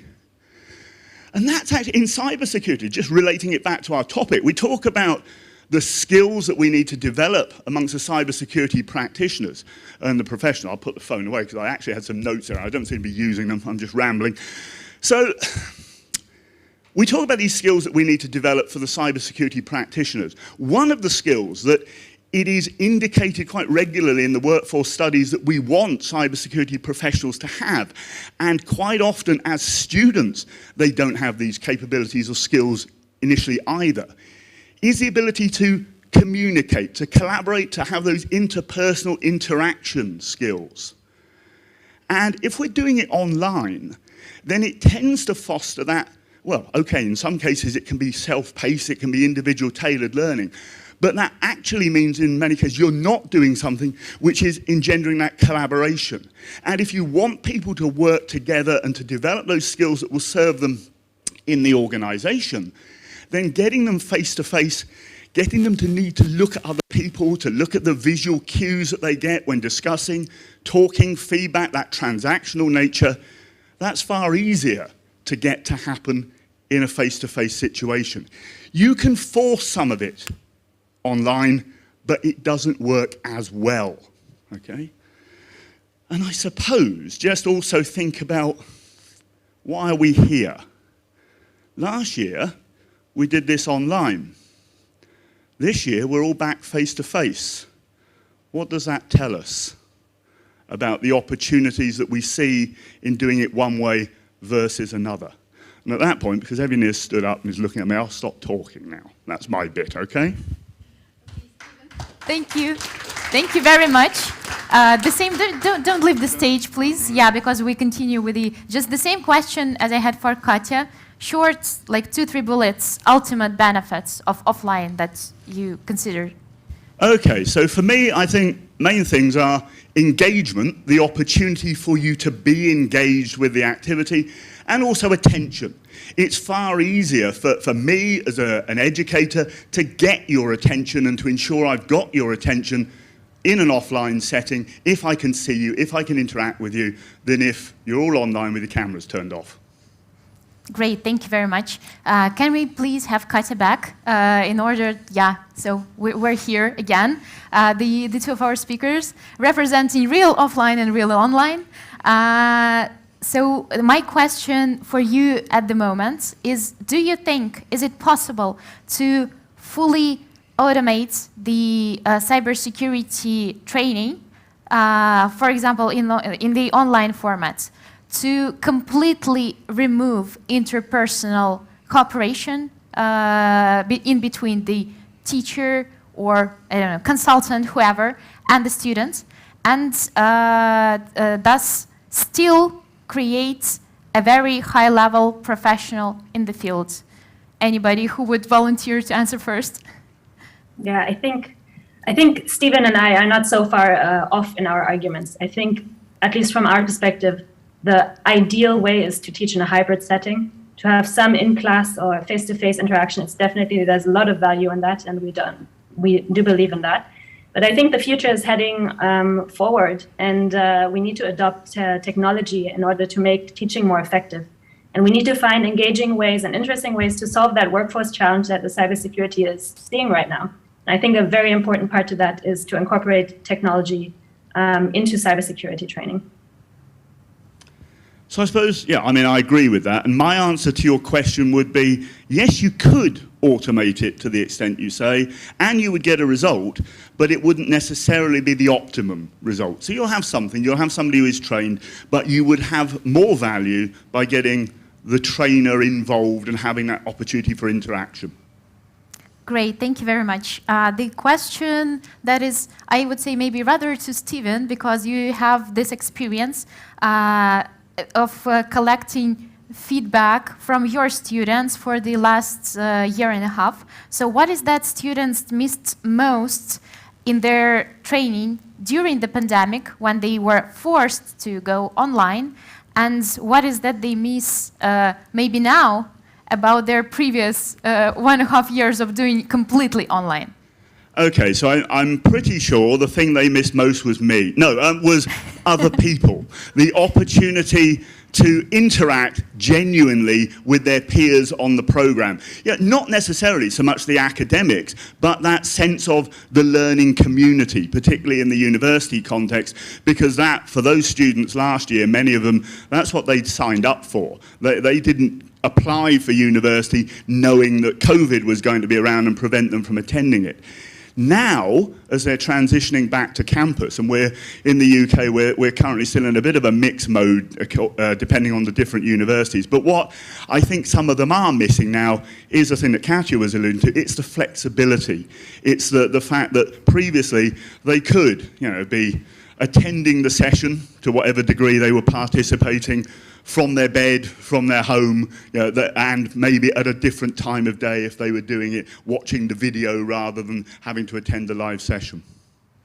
Great, thank you. And Katja, question rather to you, with regards to the experience you have in Simpo, what are there any skills to the moment, the technical skills that cannot be transferred to the online training? Did you face any case when you understood that you're not able to do this training just because? With the platform that we have built, we have not experienced that. But like I said before, we also believe that the hybrid training solution is the best. And the universities that we do work with, they use both in face-to-face teaching and incorporating our assessment platform and technology. So I believe that that's the way forward. Yeah, so it finally brings me to the last question we have for this session. In your opinion, what is the optimum way of hybridization in between the online and offline delivery? What is the optimal way to merge those two to make it the best for the students and for the teachers as well? I think we need to incorporate much more practical learning into current curriculums at universities and academies, because that is what the students, when they move to the corporate world, that's going to be their main focus. They're going to be actually working, with the cybersecurity tools, encountering the different attack vectors. I like to use the analogy of a flight simulator. Would you want to fly in a passenger plane with a pilot who has never practiced their practical skills in a flight simulator? and just attended, theoretical classes? I'm guessing the answer is no. And I think we need to take the same logic to the cybersecurity industry. Thank you, Katja. Stephen? So I'd agree with that, but I would also say you wouldn't fly with a pilot who's only read about flying from a book, and that's not how we teach it in the university either. We would have our equivalent to the simulator. We would have the simulator. We would also perhaps have the planes that people could take up. So it would still have practical hands-on experience. It's not just learning the theory. But going back to the point about the ideal mode, yeah, some sort of hybrid delivery is what I think would be appropriate, but the exact balance, it depends on exactly what you're teaching and who you're teaching it to. So certainly the online mode of delivery, it increases that flexibility, it increases the accessibility of what you're dealing with, but there are things that you can't as easily replicate, as we've already discovered, and so being able to bring people together for face-to-face activities is useful even then. And even if that's just the lecturing context, which it's quite easy to dismiss as, well, why do you need to bring people together just to listen to somebody talk? But as I mentioned, that's somebody who's talking. They can adapt what they're saying based on what they can see of the audience's reaction. So a video of me talking would perhaps be different to me talking to you live, because I can adapt to things that you might interject and I can see reactions. So if somebody gets up and walks out here, I can adapt to that. If somebody gets out and walks up online, I probably won't see it. And if they get up and walk out when it's a pre-recorded video, I won't know at all. So it's that adaptation that you can do. Great, thank you very much for your points. I guess it's a good, that would be a good lens for us to start from for the further discussion in coming 2 days. If we happen to have any questions in the room, please raise your hand and we'll give you a mic. And we have, if you have any questions in online, please do not hesitate to ask them in the chat. Amir? Yeah, we'll give you. We need our. I'll just take that from Stephen and give it to you. I could have walked there. Thank you. It's not a question actually, rather than as well emphasize on the Steve's point that he mentioned that, for example, in the UK, most of the universities this year, they were hit with really bad feedback on the student national survey. Then it's as well that has an impact and negative impact on their ranking. As well, there is a lot of cases as well in the court where many students, they are suing the university for their money back because they were all the years taught online. So that's, as you see, for example, if an extra evidence about the importance of face-to-face teaching. I would like as well, because we are talking about the cybersecurity, I mean, there is something, I mean, maybe the cybersecurity professionals agree. One of the known elements in fighting cybercrime, cybercriminals, to understand the culture of the criminals themselves. And then somehow as well, when you go to the senior management position, you have to have, it's different from a manager to another or a CEO to another, because depend on their appetite of adopting that cybersecurity risk. On that, all that cannot be really gained through the online skills and teaching. Great, thank you very much for your point. One more, great. Pavel, please. Well, maybe if we start the remark session. I like the point that we're discussing, basically finding the optimal way to combine online and offline teaching. And I think here, in my experience, sort of the guideline is let students do it, well, things in the way that they will be doing later for their future work. So if they will be working, if they work on technical tools, how doing malware analysis or protection, that's what they will do individually on the computers. That's what can be done online. They will probably work online in 24/7 setup of Kaspersky or other companies. So that's going to be their usual practice, and that makes sense to actually teach things in this fashion. If we're talking about brainstorming and finding solutions to things that people have never found any solution online. Yeah, and like, have you ever seen about people finding a new algorithm online? I don't think this has ever happened. Yeah, so this is where the interpersonal factor comes into play, and I think a solution is always sort of a mix of those two things. Great, thank you. I guess actually maybe we've never seen people finding out new algorithms just because we're just like 1.5 years in this, and maybe if we had some more, we'll see the results, but not exactly. It's not. I'm not sure about that. So I see we have no more questions or points, but we do have a question from online to Katya. Does Simpire provide services for the academic institutions only, or can we acquire training services individually as well? That's the question from online. So we do have a very strong presence in the academic world, but our main focus as a company actually is the enterprise sector. So we work a lot with financial institutions, insurance companies, governmental institutions. And if a single student comes? It will depend on the context. So I'm happy if you reach out to us at info@simpire.com and we can set up a conversation. Great, thank you very much. So thank you all for, thank you Katya, thank you Steven for your points. That was really interesting. And I'm glad that we, even from the very beginning, we had this vision of the fact that there's no exact solution. And what we need to do is we need to be doing hybrids, whatever it takes, and whatever what's the best efficiency we still need to estimate.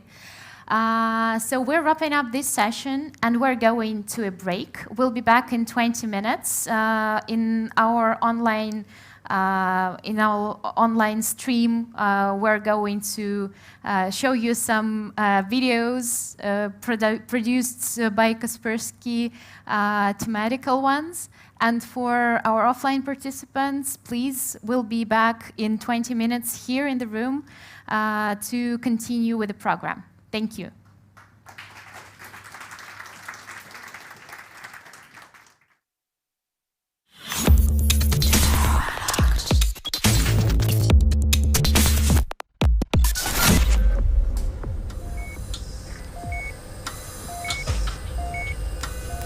Things were quite simple for a very long time. You are dead when your heart and lungs and brain stop functioning. And then there was something nobody predicted, the artificial respirator. This forced society to redefine death. As you've actually seen for the last few decades, we've been gaining about 3 months of lifespan per year. Now, you imagine that as we make faster advances, hopefully in the future, we will start gaining 6 months a year, 9 months a year, 1 year a year. Once you get to 1 year per year, you've essentially stopped aging. And if you can go past that, you actually start reversing the aging process. Essentially, I think humans are most afraid of dying. We don't want to say goodbye to life. It used to be simple. You're a child, then you're an adult and get children, and then you get old and sick and die.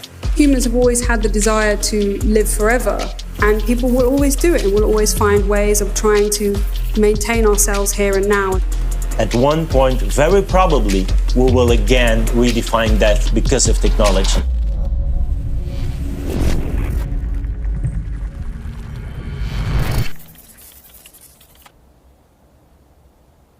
When the body dies, it's done.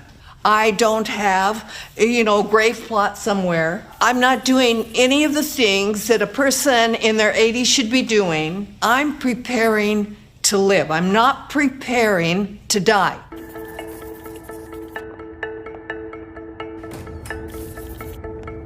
We created the largest event of its kind in the world called RADFest, which is a revolution against aging and death. We're reaching thousands now. We're not trying to, convert people anymore. That was hard work. And bringing you the most advanced insights of super longevity. Please welcome James Stroll and Bernadine. We're so grateful to be with all of you today from around the world. Tomorrow will be age reversal, and the next day will be immortality forever. So we have jam-packed this event, this weekend, with progressive information. And the thing is, we're unstoppable.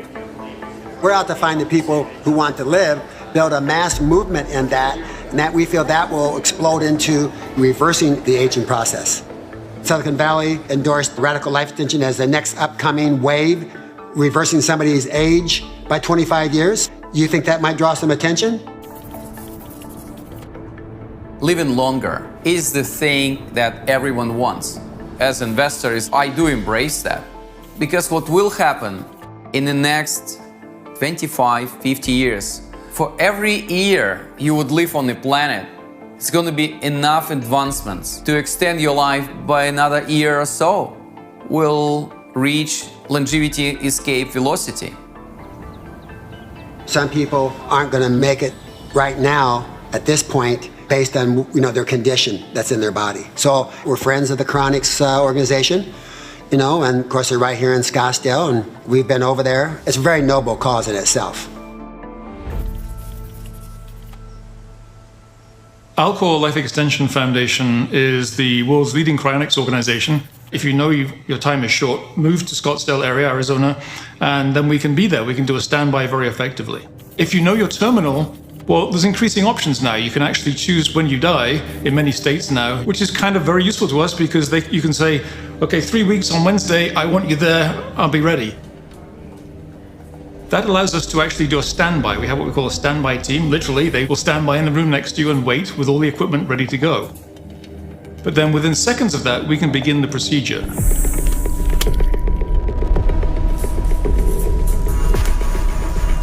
We'll open up the chest, access the major blood vessels of the heart, put you on an open circuit through a pump and a chiller system, and remove as much blood as we can. And then replace it with what we call a cryoprotectant, which you can think of as just a medical grade antifreeze. We're going to replace as much body fluid as we can with this solution that when you go below freezing will not actually freeze. So there's no ice formation, no ice damage. Once we've fully cryoprotected the cells, we're going to plunge the temperature way down, minus 90 degrees C very rapidly. We're talking about super cold temperatures, cryogenic temperatures, where you could sit there for 1,000 years and you'd be essentially as fresh as when you started. These are essentially very large, very expensive thermos flasks. All of our patients are in this room. We have 188, I think it is, the current count. These are people who cannot help themselves, they cannot protect themselves. So our number one priority is not to acquire new members, it's not to advance our techniques. Our number one priority is to protect them. That's number one. So these are some of our more famous patients, at least to some groups of people. She, being a science fiction writer, was kind of open to this idea. If I don't know the person, I can be kind of detached from it. And then Hal Finney, who's an old friend of mine, actually the first person ever to receive a Bitcoin. With someone I know, it's really tough, especially saying goodbye. Hal said, when I'm getting close, I'll move to Arizona, which he did, and went to a hospice here. And then when he was ready, we just took away the oxygen, basically, and he took it a while, and then finally he stopped breathing, and we were right there, and we could start without delay. I didn't think I could stay in the room, but I managed to stay there. Because, hopefully they'll come back one day, but that's going to be a long time. It's a long time in the future. You have to say goodbye for a long time. It's like you won't see your friend for a lifetime, maybe. So I hope to see him one day.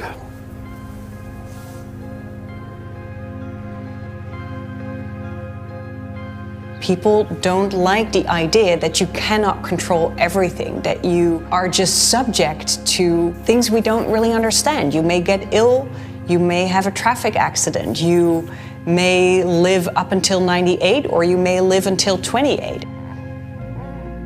This journey between birth and death is really what makes us so desperate to inscribe ourselves into some immortality, which is essentially what religion is for, the idea that you can project an eternal life outside of your earthly existence. Death is real. Yeah. It's been the reality, and it will continue to be the reality until we change this whole environment. We have no guarantee that we're going to be here forever or extend our life for a couple more. There's no guarantee in it, but there's a lot better to go for it than to go quietly into the night. I think cryopreservation is a big gamble, but it's a rational gamble to take. I am myself signed up, not because I think it's a tremendously high probability that it succeeds, but enough, let's say 5%. And that's enough to make it worth trying. Reviving somebody who's being cryopreserved is going to be a real challenge. That's going to require repairing both the damage you got from the cryopreservation itself, and of course whatever was killing you. So it's going to require repairing probably on the cellular level. That sounds like a tall order. So you might consider the alternative. Even if your body and mind can live forever, you still running the risk to be hit by a car, fall down from skyscraper, and therefore brain uploading and our identity recreation and digital world is such an efficient thing. It's cheap, it doesn't require a lot of materials, so from economic perspective, from investment perspective, is the way forward. You'd have a brain, maybe after the person is dead, it would be frozen or vitrified and then sliced up into thin slices that could then be scanned. And then from these pictures of these slices, you could then reconstruct the whole neuronal network and then run an emulation of that on a powerful supercomputer. There is every reason to believe that this computational implementation would be able to do the same things, would say the same things, would have the same kind of memories. And so there would then be a sense in which the person would continue to exist on this new substrate.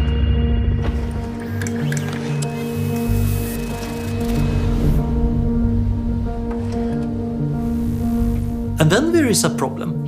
If I scan my brain and put it in a computer, is that thing in the computer me? Does personal identity carry over? You're maybe even committing suicide to make a replica of yourself. It's not clear at all what consciousness is, so why should we assume that it's happening? My favorite object is the brain. This is a real brain I'm holding here. And what fascinates me is how is it possible that thoughts, perceptions, emotions are generated? Nobody truly has an answer to that question.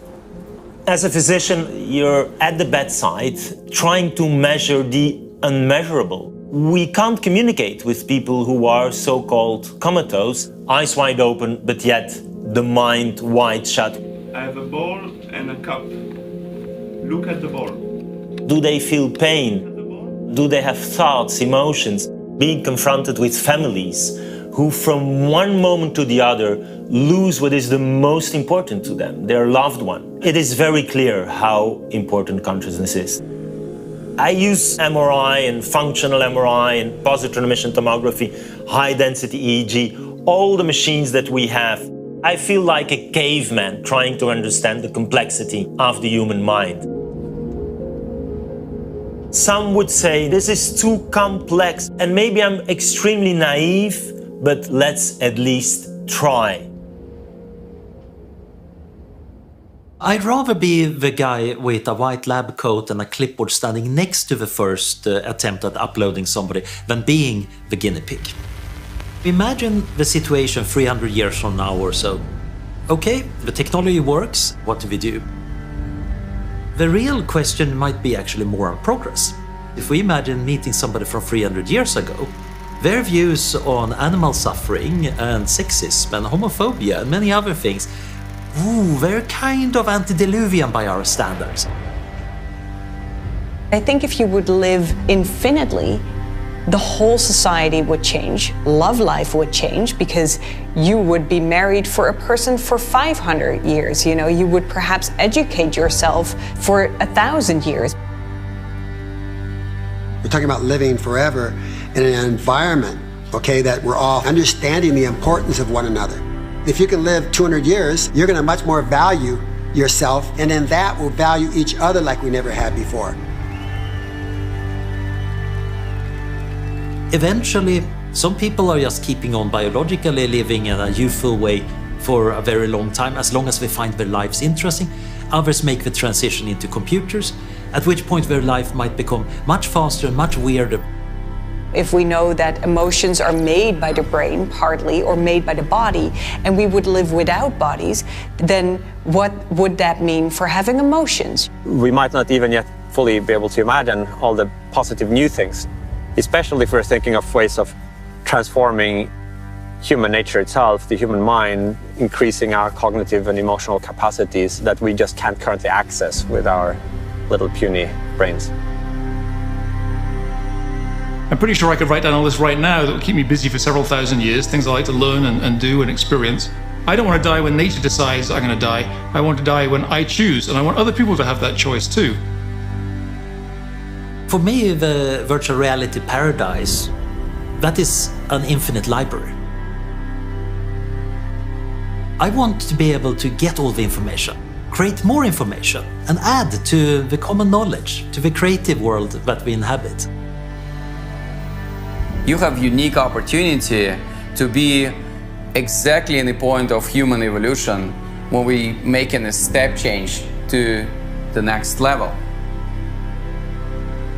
It is impossible to predict where we'll be standing in 10 years, 100 years. And we have difficulty to accept we're just a vulnerable animal. There is a tremendous lot we fail to understand. Of course, sometimes I get really sad about the idea of when I'm 90-something or 80-something, my life will end, or I will never see my daughter grow up. But at the same time, that makes it so much more attractive to really enjoy the now. And I would really miss that kind of intense way of living if I would give that up and get immortality in return. I have a future. I have a future. I'm not old, I'm alive. Would I want to live forever? Well, I don't know. I'm not sure what it's going to be like 1 billion years or 1 trillion years from now. Why don't you come back in 1 million years and ask me, and I'll tell you whether I've had enough or not. Do I want to be immortal? No. I think if you take out the death from the human cycle, we not gonna be humans.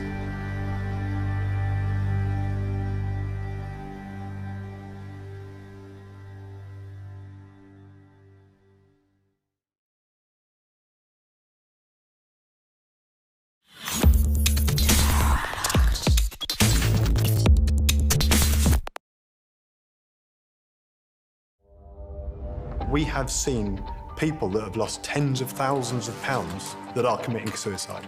That's deaths caused by this faceless fraud. This is an ever-changing landscape. There was the blue pills, the pill press, and what looked like a firearm in a tool chest at the address. What you see today will be different again tomorrow.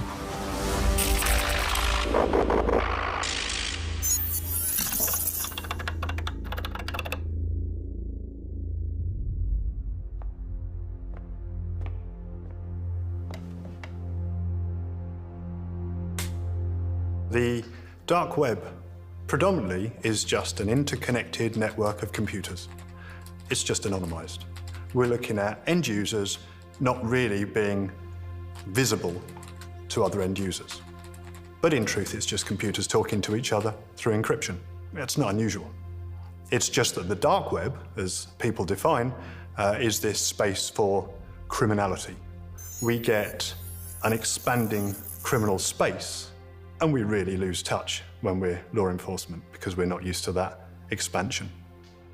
Just when I feel as though I've got to grips with the dark web, we would have frequent conversations on a regular basis to say, this is an ever-changing landscape. What you see today will be different again tomorrow. So back in 2014, we received some intelligence from a trusted partner who identified there was a UK national responsible for making for sale on the dark web personal identifiable information, data, which was being used for a number of different frauds. Millions of breached credentials. Whilst traditionally, you'd have known that there was a physical footprint in your neighbourhood. On this cybercrime, of course you don't. We could be looking at a criminal who's affected hundreds of thousands of people in the UK, and they're in Russia, or China, or Korea, or America, or any other part of the world.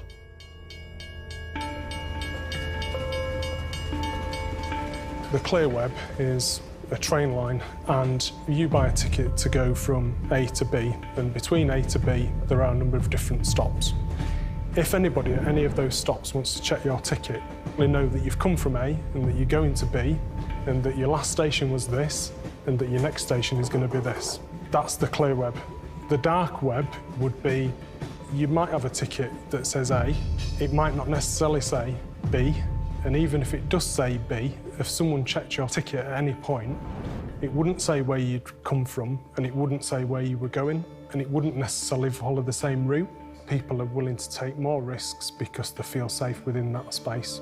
We've seen the growth, the expansion of criminality almost exponentially within these hidden services, building up through dark web marketplaces, Silk Road 2, but it's not just marketplaces, child sexual abuse, but also, of course, moving to that personal identifiable information. As a criminal, I would be asking, why is the data on there? Well, you could use that in a phishing campaign. Yeah, but why would I want to use it in a phishing campaign? Because with this data and this phishing kit that I can provide for you, you put those two things together and this will be the outcome. Yeah, but I don't really have any knowledge around that. No, but we can support you through our customer service. Why would you then think, well, no, actually, that's not for me. I'm going to continue selling drugs and guns. People will say, but they'll get the money back. Yeah, they might do. But the real impact on emotional and mental side is fundamentally the problem. And we have seen people that have lost tens of thousands of pounds from their accounts that are committing suicide.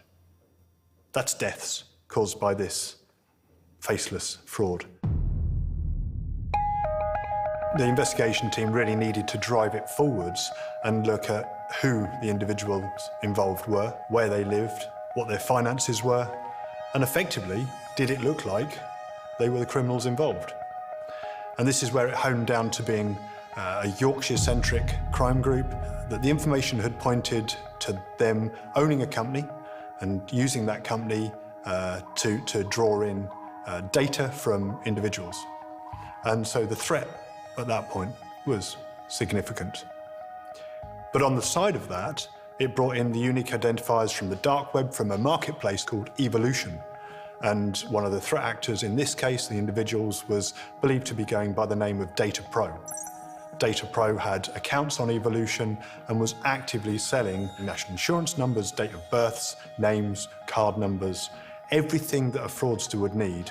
The investigation team themselves knew that they had to create evidence around DataPro to the individual, to the real world. And that de-anonymization process is something that we specialize in now, but at the time was really new. But they succeeded in doing that by looking at slips where emails had been used. One could then see that there were references, there was an evidence trail, building dark web to clear web.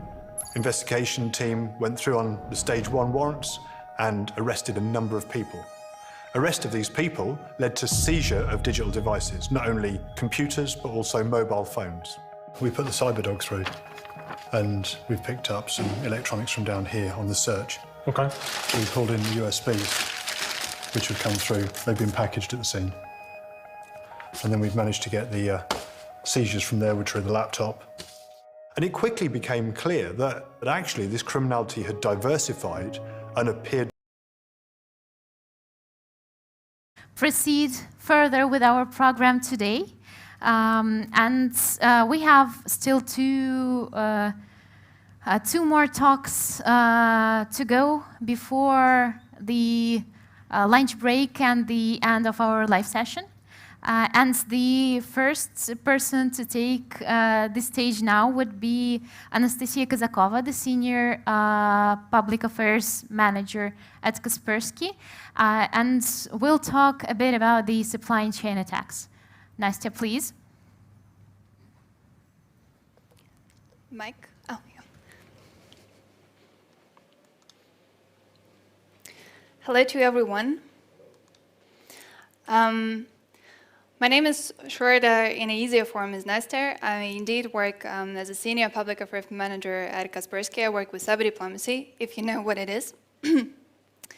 My job practically is to contribute to the most stable and predictable cyberspace, engaging on behalf of our company and, of course, our cybersecurity researchers and multiple expertise we have with cyber diplomats. If you heard also about them, they do already exist in some countries. with different international regional organizations like the UN, OSCE, OECD, ASEAN, and a variety of different experts coming from the technical community, from academia as well, and civil society broadly. So supply chain attacks, or ICT supply chain security as we usually call it, it's a really important topic for my job every day. I discuss usually it with regulators, with governments, who have been really right now paying a lot of attention to this topic. But I also usually discuss with the diplomats and politicians. Today I've been asked to actually highlight why this case could be interesting for experts coming from academia, practically for all of you. So before my talk, this is a short teaser of what I'm going to talk about. First, I'd like to highlight the threats, and here rely on the expertise which our global research and analysis team GREAT have, and then also to talk about the challenges, of course, because all of these threats are not easy to solve just like that. And a way forward. Some of the trends that we see at the company, what might happen today and tomorrow. So let's start. We live in the world of technology. I'm pretty sure that everybody sitting here already uses a lot of the apps, digital products every day. We rely on them. We do depend on them. All of them interconnected. We keep a lot of the personal data, personal stuff, confidential credentials, and trust all of this to them. We know it, but I think we do not really know it for sure, for 100%, and we may actually forget how it's actually risky to trust everything to multiple devices and apps that we use every day, and how we actually dependent on them. Just to take an experiment and again further visualize the complex infrastructure of an ordinary person like myself. I'm a user of a lot of the applications and apps. Let's do this experiment. There would be different levels of different apps and the digital products. So at the first level, probably your colleague working in a university or the research institutions, or again, like myself, we would be using the computer provided by Dell, the company that designs the computers in the US, manufactures them somewhere in the Asia Pacific, Intel processor that again designed in the US, but manufactured some way in Brazil, somewhere in Vietnam, Acer, mouser or keyboard, manufactured and produced in Taiwan. So lots of the manufacturers across the world. Then at the software level, we would definitely have the operating system, for instance, Windows-based. We would have the different web browser applications, messengers, applications to read the documents. All of them would get automatic and silent updates. But again, behind those research and development, there would be diverse and geographically diversified group of experts, people located all over the world. And finally, the third level, internet connectivity. I would have, as an ordinary person, the Cisco router. I will use the Vodafone internet, which will probably will be relying on the service hosted by Amazon, the American company that has lots of the service across the world under different jurisdiction, under different rules. So the key point here is to illustrate how really diverse and complex my ordinary IT infrastructure every day. And that means that there's a lot of multiple ways for the cyber criminals to make something bad for my data, for some personal credentials that I have.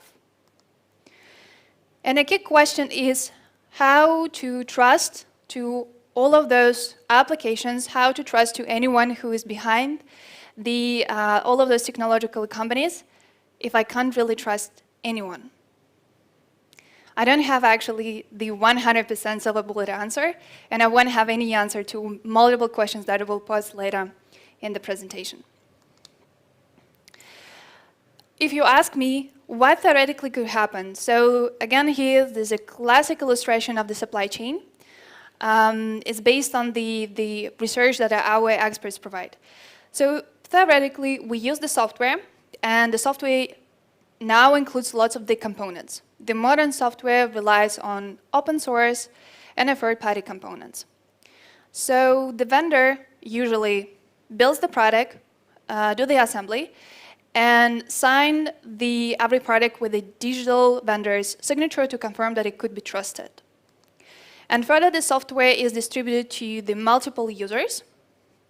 And here we get our updates.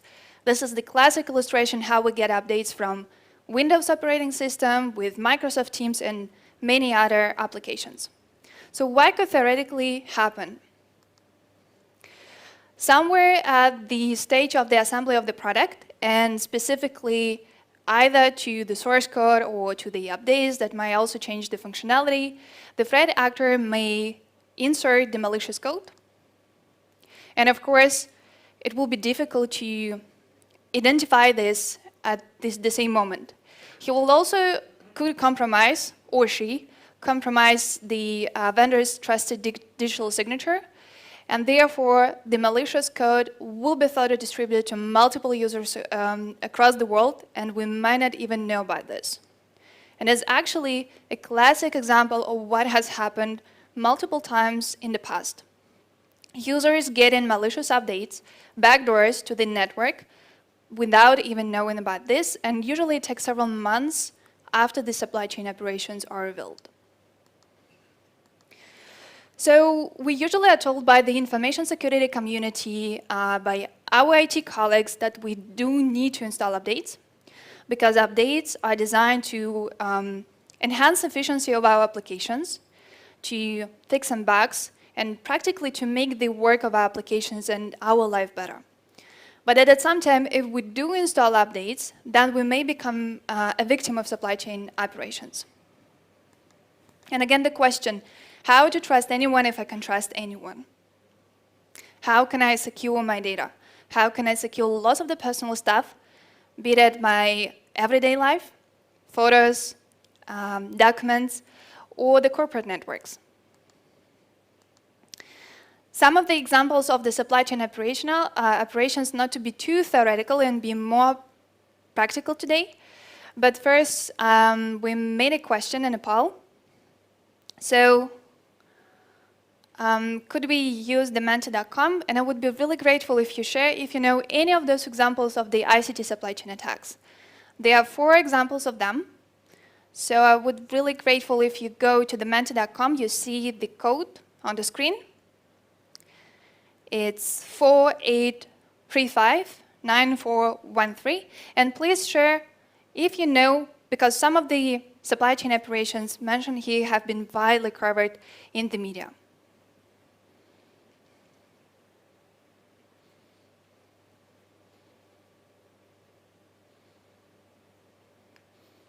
I'll wait just for some seconds.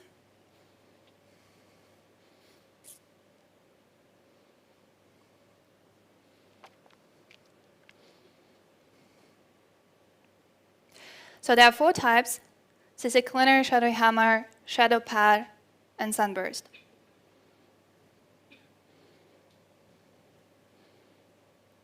$10 votes, perfect. I think we may continue. Thank you so much. So the majority of people sitting here have heard about the CC Cleaner. So the right answer would be actually that all of them are supply chain operations. All of them the examples of highly sophisticated and targeted attacks. And looking at the timeline, you see that ShadowPad was the oldest one that has been discovered by Kaspersky experts. It's actually the operation where the quite famous software manufacturer NetStrong has been targeted by threat actors. CC Cleaner infection, which most of you know happened a little bit later. Then it was Operation Shadow Hammer, which affected ASUS computers. It was really interesting operation because there was really lots of the victims of that operation across the Asia Pacific and beyond, but it turned out that only 600 specific Windows machines were the main target. And the final Sunburst is actually SolarWinds. It's the operation which has been provided by FireEye, the company that first revealed this operation. And actually Sunburst is one of the key examples after which the government attention to regulate ICT supply chain security now it's so high. Why so? The Sunburst was a really interesting case. One non-significant company, nobody even heard about this company, was a provider to the US government, and they have been hit by the threat actor. Somehow they were vulnerable, and the threat actor got into the networks to further target lots of the departments within the US government. So now Sunburst actually the example of the maybe new trend, if it's possible to call it like this, in the supply chain operations. When a company who usually do not have IT budgets, cybersecurity staff, and they presumably have weak cybersecurity, are perfect examples of how, and are perfect targets for threat actors to get into the molder third-party suppliers. The key question for the audience here, why should you care about all of this? Again, because you're coming from academia and you're experts working in universities. But I just actually highlighted a key point. From one simple backdoor and a single supplier on a single user, and the colleagues before have mentioned that the people are the weakest link, cyber criminals can damage multiple larger targets. You could be actually not as a target of this operation, but you could be a weapon through which the threat actors could actually go to the larger targets, your neighbors, your customers, and a lot of the other organizations with whom you share the same technology. Speaking about the impacts, of course it could be obvious to you, but I just wanted to highlight. The first, the impact is the security, your personal security. Sometimes we're speaking about even the safety. If through the supply chain operations, there's also, we could be hit by the ransomware. And there were cases in Germany, I think last year, when the patient in the hospital couldn't get the treatment in time and therefore died. But still, we're speaking about security effects. Then it's financial costs. You need budget, of course, for incident response, for mitigation, and all of this stuff. And finally, it's your reputation. Usually the companies that have been hit by the supply chain operations then could be largely, let's say, criticized in the media, and their customers, their stakeholders could trust less to them because they would trust less to provide their data and all of the important assets for digital operations. Of course, there's a lot of threats that I already mentioned, and I said that I don't have 100% silver bullet answer, but they also challenge us to work with all of the supply chain issues. The challenges are threefold, and it's usually what you see, we discuss with the governments and with regulators. This is the most important aspects that right now on the agenda for now as a company. We see that from a policy perspective, right now most of the governments are tasked with the question how to build effective policies and regulations to regulate us to supply chain security. How to make so the products that we use, the services that we use, will be secure enough. How also to ensure the accountability of those who didn't have proper security, and accountability of those who actually have been accused of malicious behavior. Then there's a security and software development dimension. The key question here that most of the folks in the industry are trying to solve, including our company as well, how to develop secure by design products and systems that would be more resilient and less vulnerable to attacks like this. And finally, operational. Whom you would personally call if you've been hit by attack and you still don't know what actually is happening to you. Maybe you already know with your IT team that it's a part of the supply chain operation, maybe you're lucky, but whom you actually call first?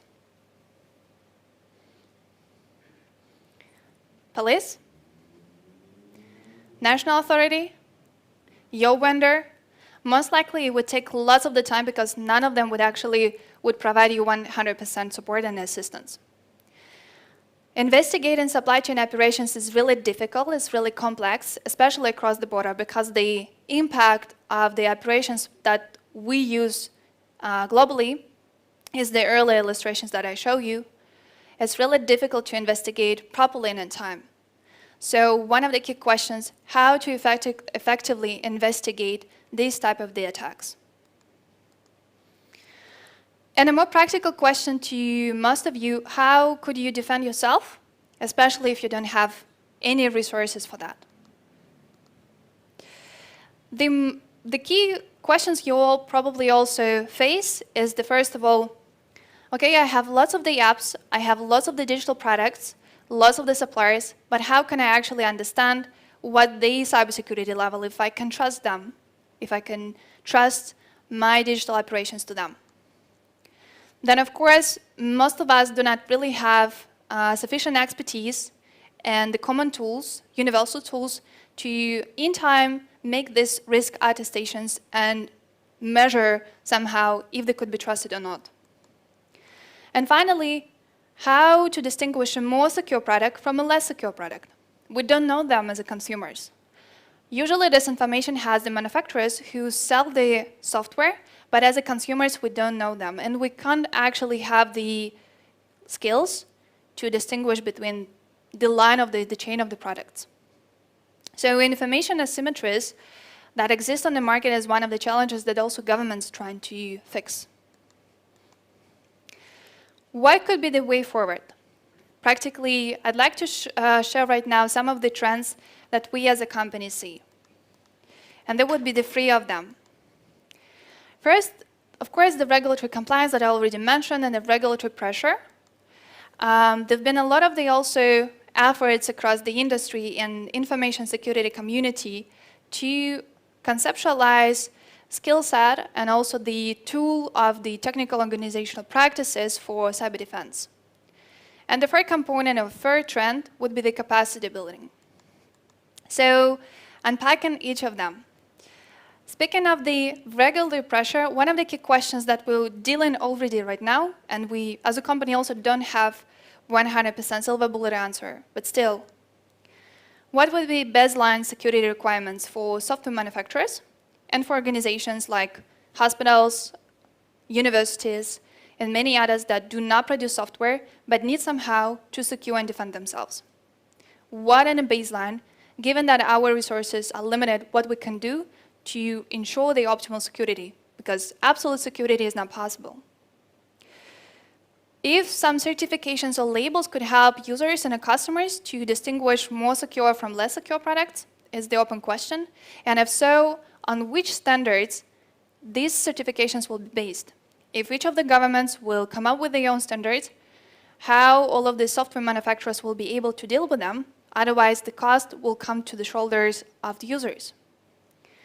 And procurement requirements, especially for those who supply to the government.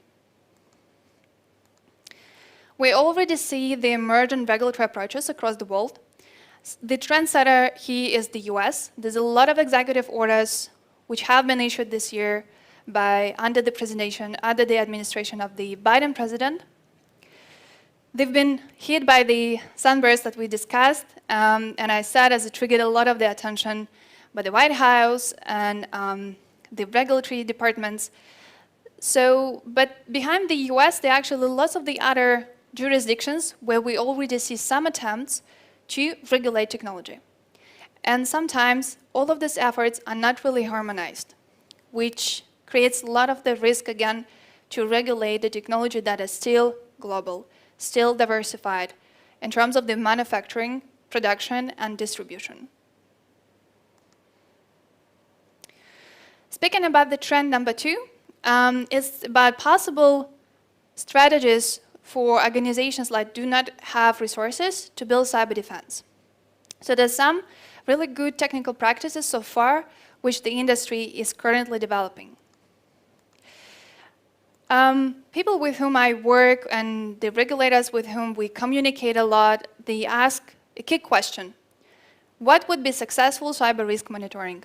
Easy, cheap enough, not really resource consuming, so ordinary online marketplace could use it and measure what are the suppliers and services they can trust to.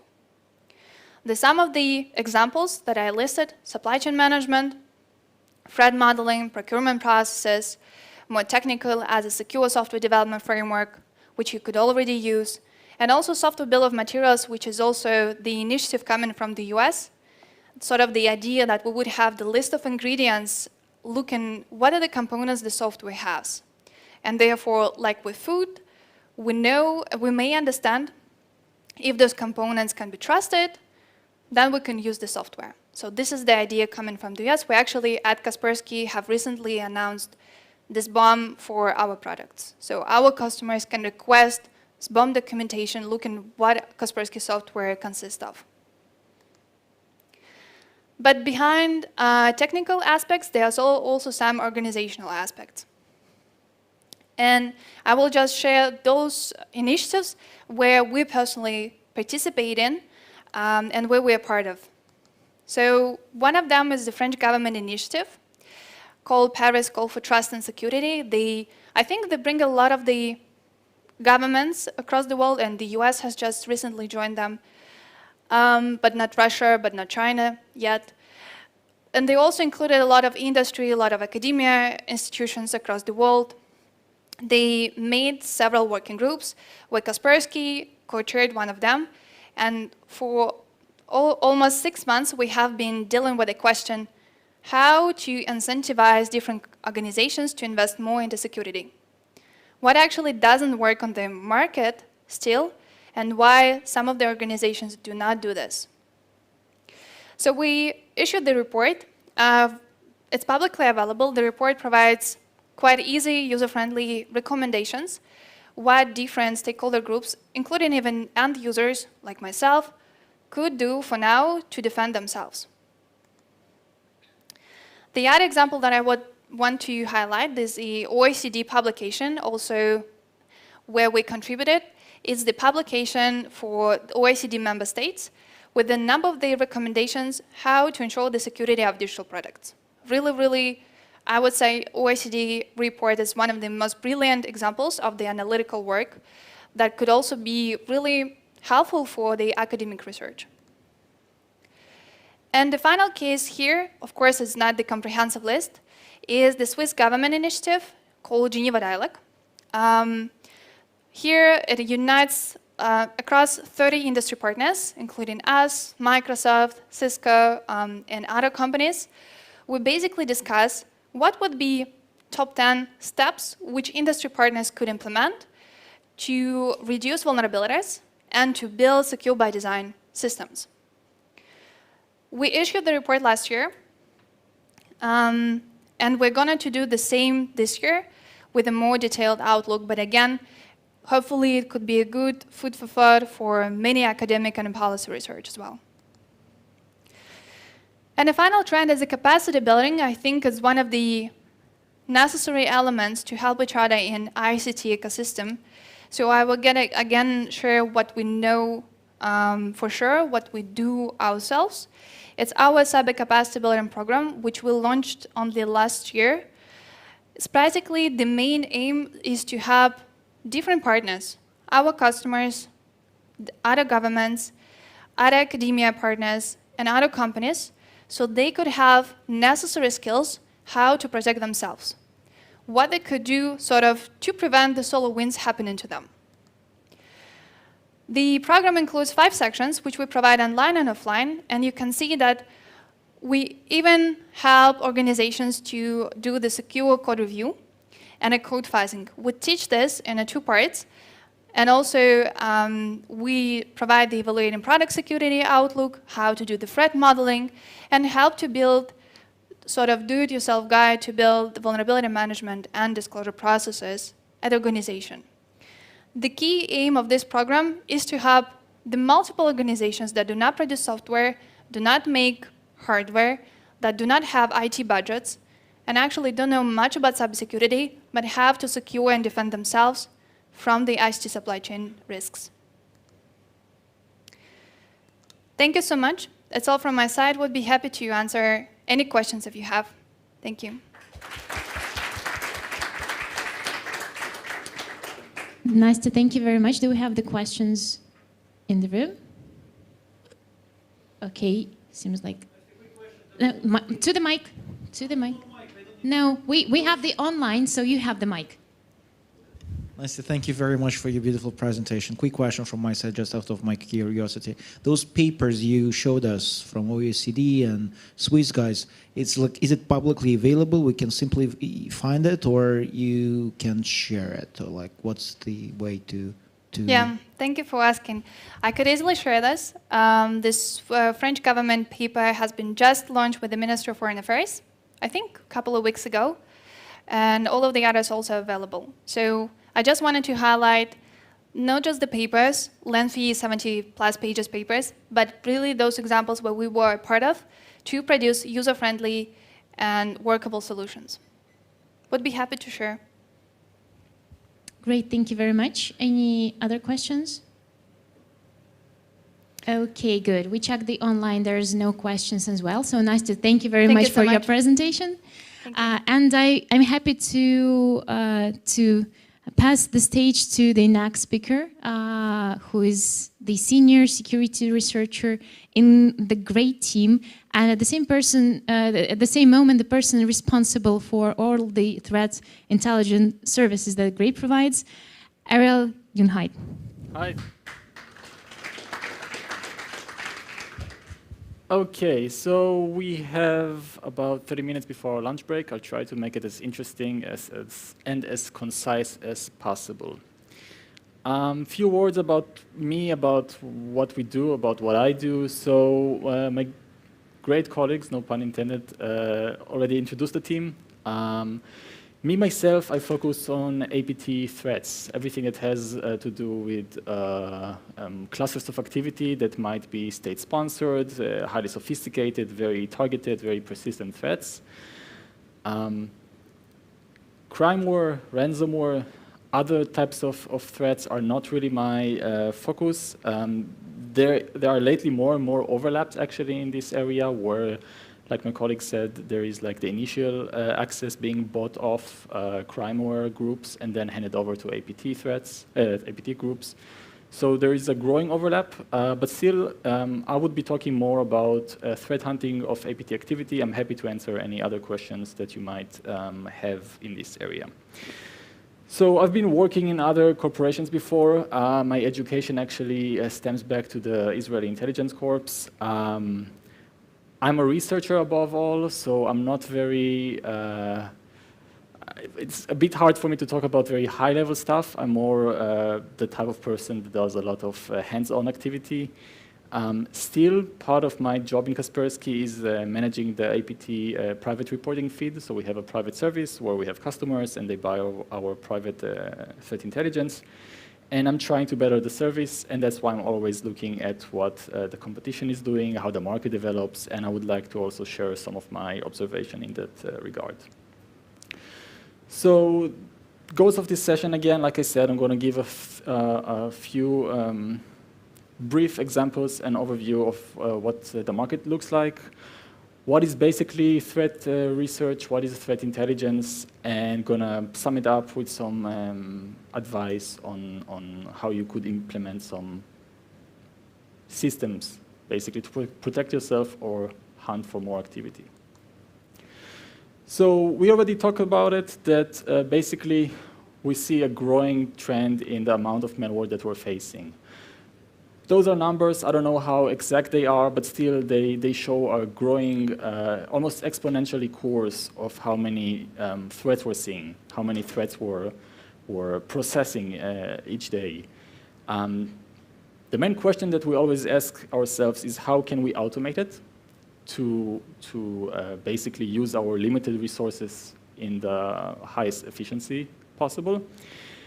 And which of them are actually relevant and interesting for us and for our customers. So this is just an example of like the threat cycle of malware that we see.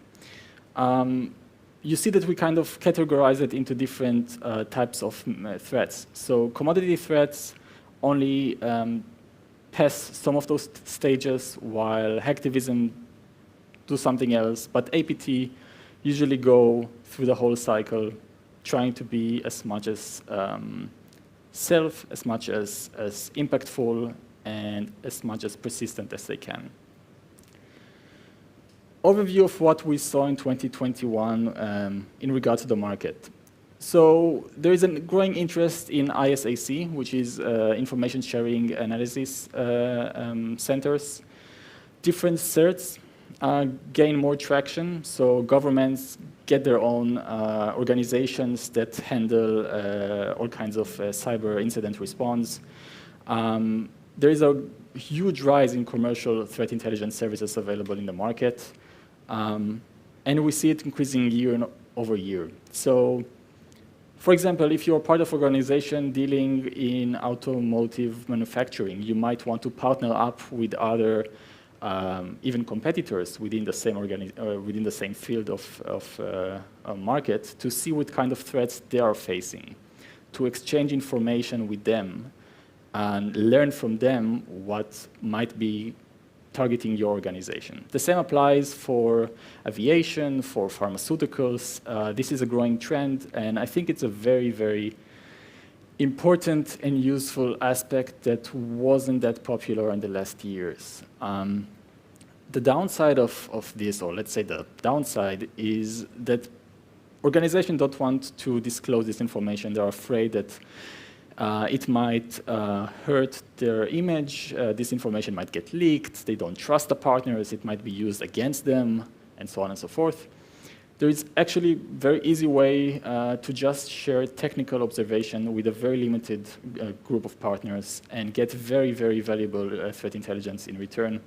And that's actually something that is working. You don't always have to go to the commercial threat intelligence solution.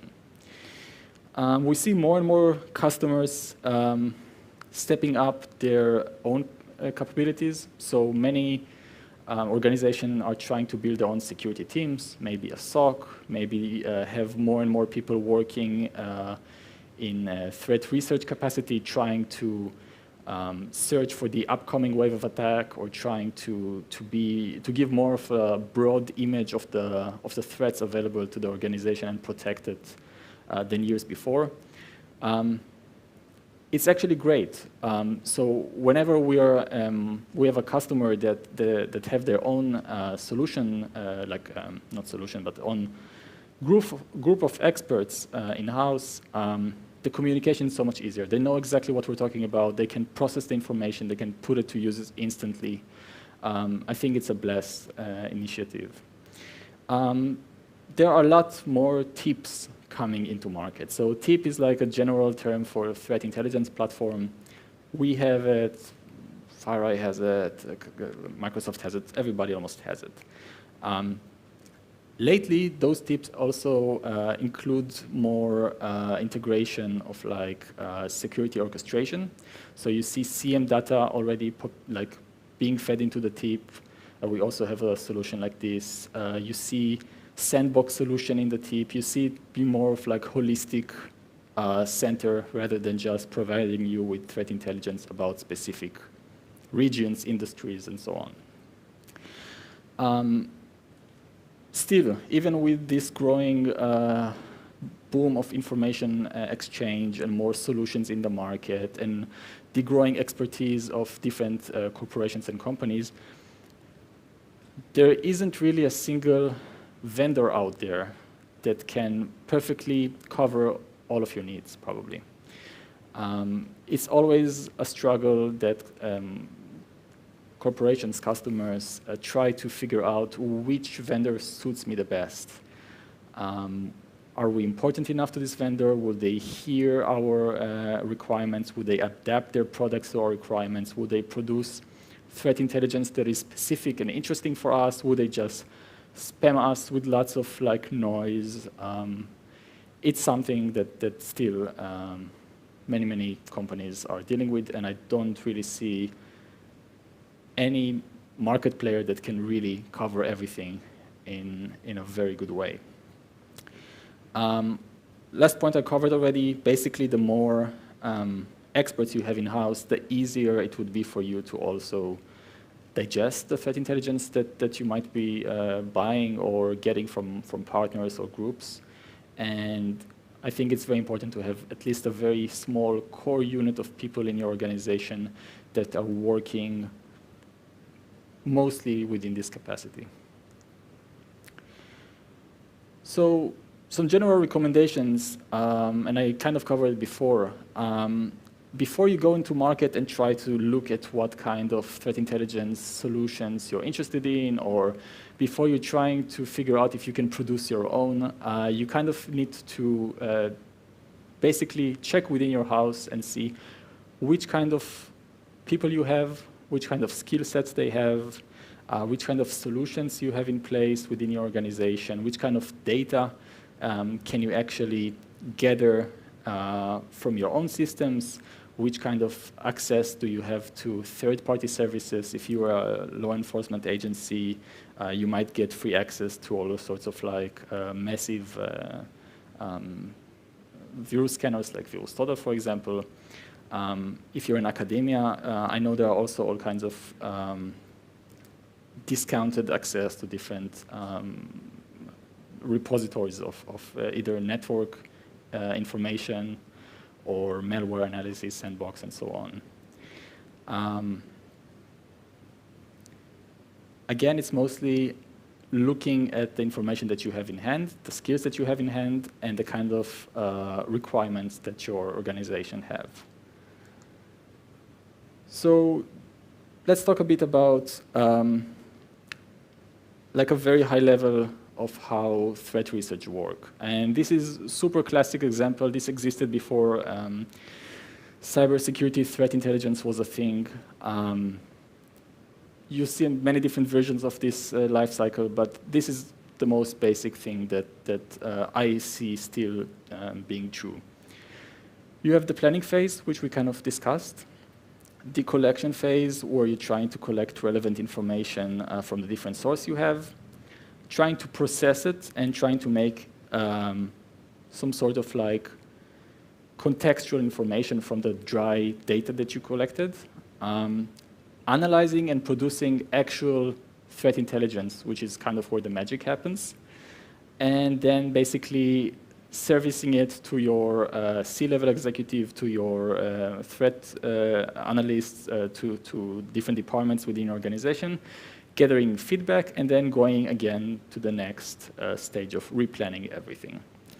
I would like to kind of go through those stages in this presentation just to give like a basic introduction and a high-level view of how we do it and how I think you could also do it. So by planning, you know, you could kind of separate threat intelligence into three categories. There is strategic threat intelligence, which is very, very high level. We're kind of talking about where does this industry go in the next 5 years, which kind of adversaries might exist for this for this industry, and very like a broad overview of how things are going. Then you have tactical threat intelligence, which is less obscure and more specific, but still not highly technical, where you're kind of giving, you know, very easy to digest, very in simple words, how does your technical finding translate into what is going on? Did we see that there is an increased interest from this part of the world in these industries? Which kind of geopolitics tensions might drive this activity, and so on? And then you have operational threat intelligence, which is what I like the most, which is basically the dry findings that you have, together with very specific information on why that happened, how that happened, and what you can do against it. I would mostly focus on tactical and operational threat intelligence. Again, you should think about the industry you're interested in, which kind of adversaries are lurking against this industry, and the sources that you have, either internal or external. Then you need to kind of really look into the types of data that you have. So within internal sources, which is actually the most important if you're trying to protect your organization, you need to collect what is going on on the hosts. So if you have some sort of like a solution, a security solution like an EDR, you can try to collect event logs. If you have network sensors, you can try to collect net flows. And all of this type of information would be super useful for your next step. So in this kind of stage within the lifecycle, you're kind of trying to collect everything, even noise that you think could be useful when you're doing your investigations. External sources, whatever access you have, like I mentioned before. If you have people that have some OSINT skills, so they can look, search, it's funny, but Twitter became a great source of threat intelligence for many cases. It is something that actually really helps with the collection phase. I wouldn't use it for actual making decision and drawing threat intelligence, because those people don't know you, they don't know your organization, they don't know many times or sometimes exactly what they're talking about, but they still found something that is highly suspicious and it's worth taking a look into. A very big pain that everybody have within this step is making this information standardized. So you're collecting information from different sources and you're trying to index them in some sort of system that you could later go through, ask questions, what happened, when, and where. And if you're storing this information in a way that you cannot really ask those questions easily, you're going to have a very, very bad time in the next steps. So you should really invest in finding a way to standardize this data, kind of decide on the different, very basically speaking, like columns of data that you want to have, and trying to fit everything into this frame when you're processing the data. Threat intelligence is mostly about having context. So just having a finding, oh, we found this malware, doesn't really bring you much further. You want to know, how did it get there? Does this sort of initial infection known to be used by a certain threat actor? Which kind of information did the attacker later access to? And so on. You don't want to just collect simple pieces of data. You want to collect as much as metadata around them as possible. Creation date, access dates, users, even very, very technical stuff like the parent execution process tree. And basically, you don't want to leave context behind because you're going to need it in the next stages. Here we're kind of moving from just basic data to threat data. So once you have these findings together with some context on how they were active in your environment and you have everything indexed, you kind of have what's called a threat data collection. Just going over some sources of popular data to gather into your system. NetFlow and PCAPs from internal or external sources are very, very useful when you're dealing with network investigations.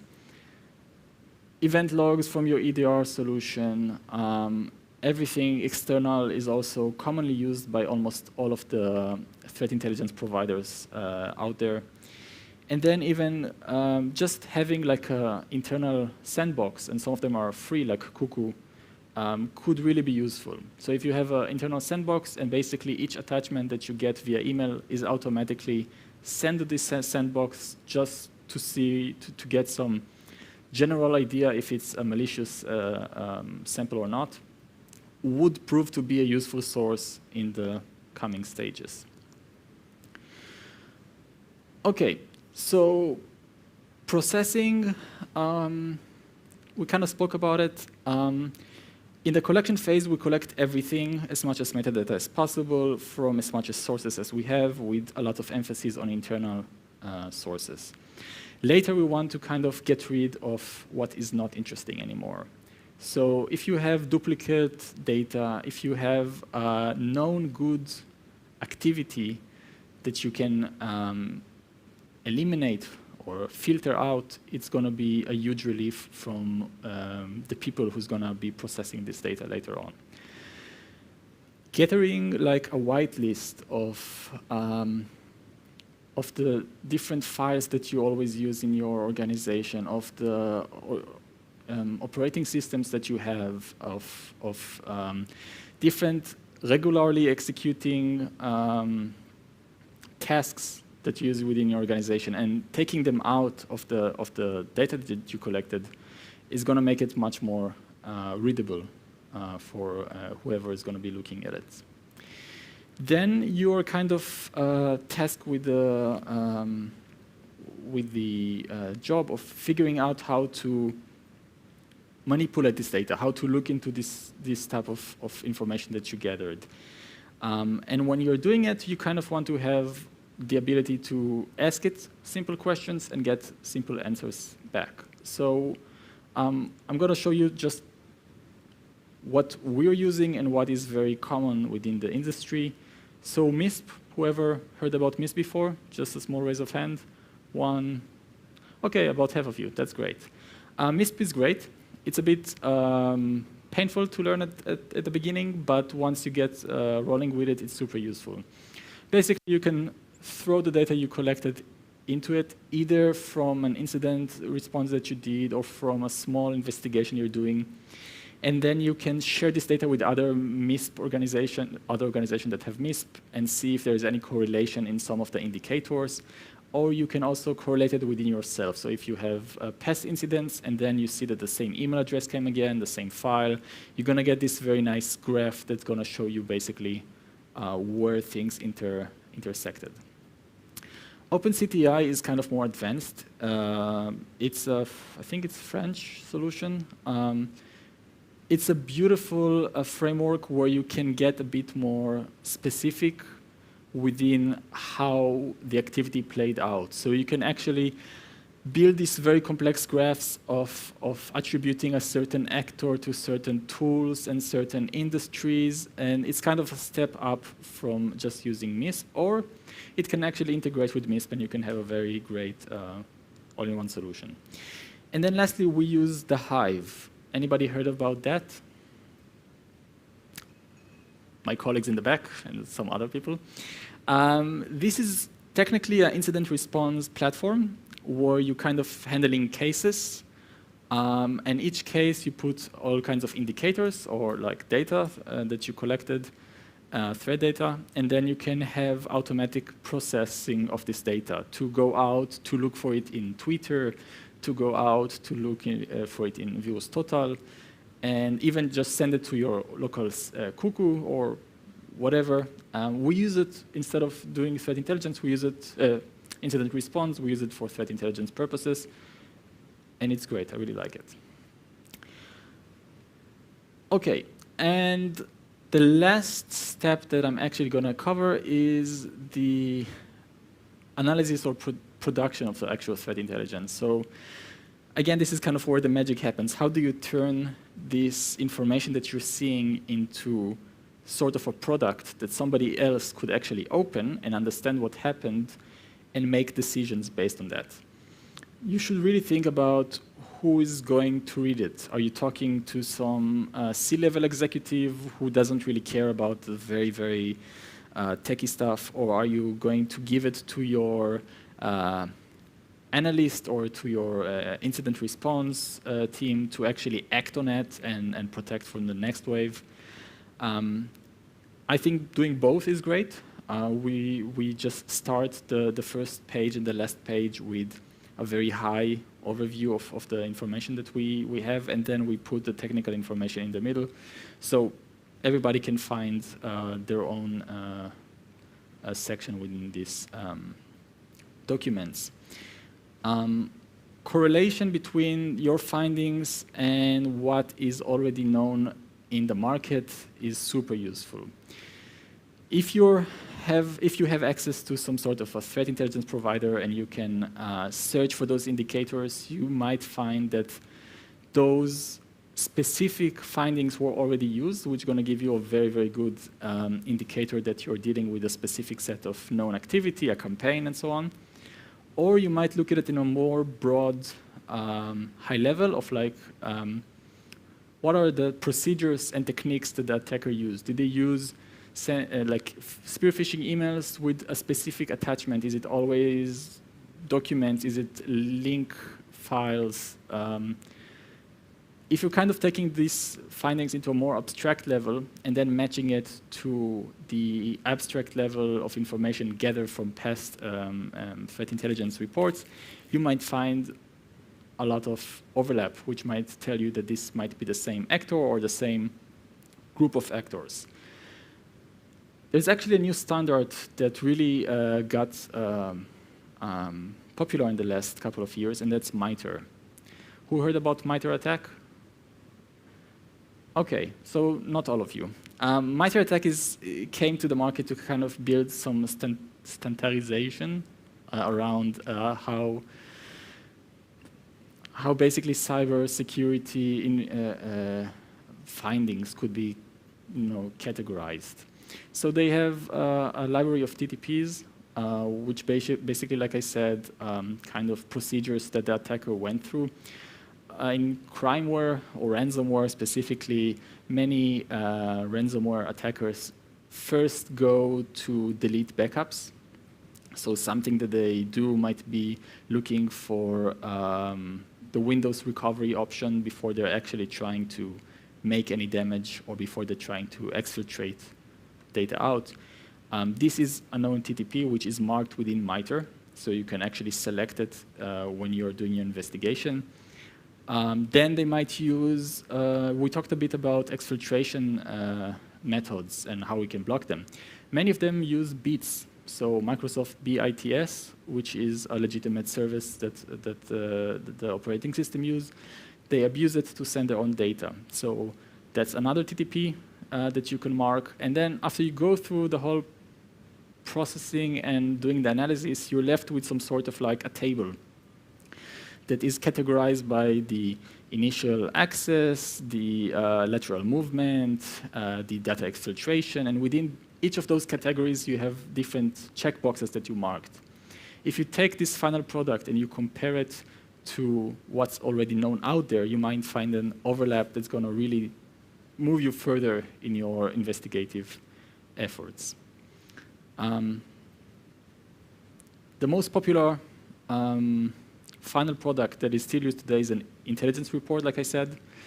I'm just going to give you an example of ours. Again, no intention of doing any sort of like advertisement, but I think it just shows the very basic structure that I also saw from competitors or public information.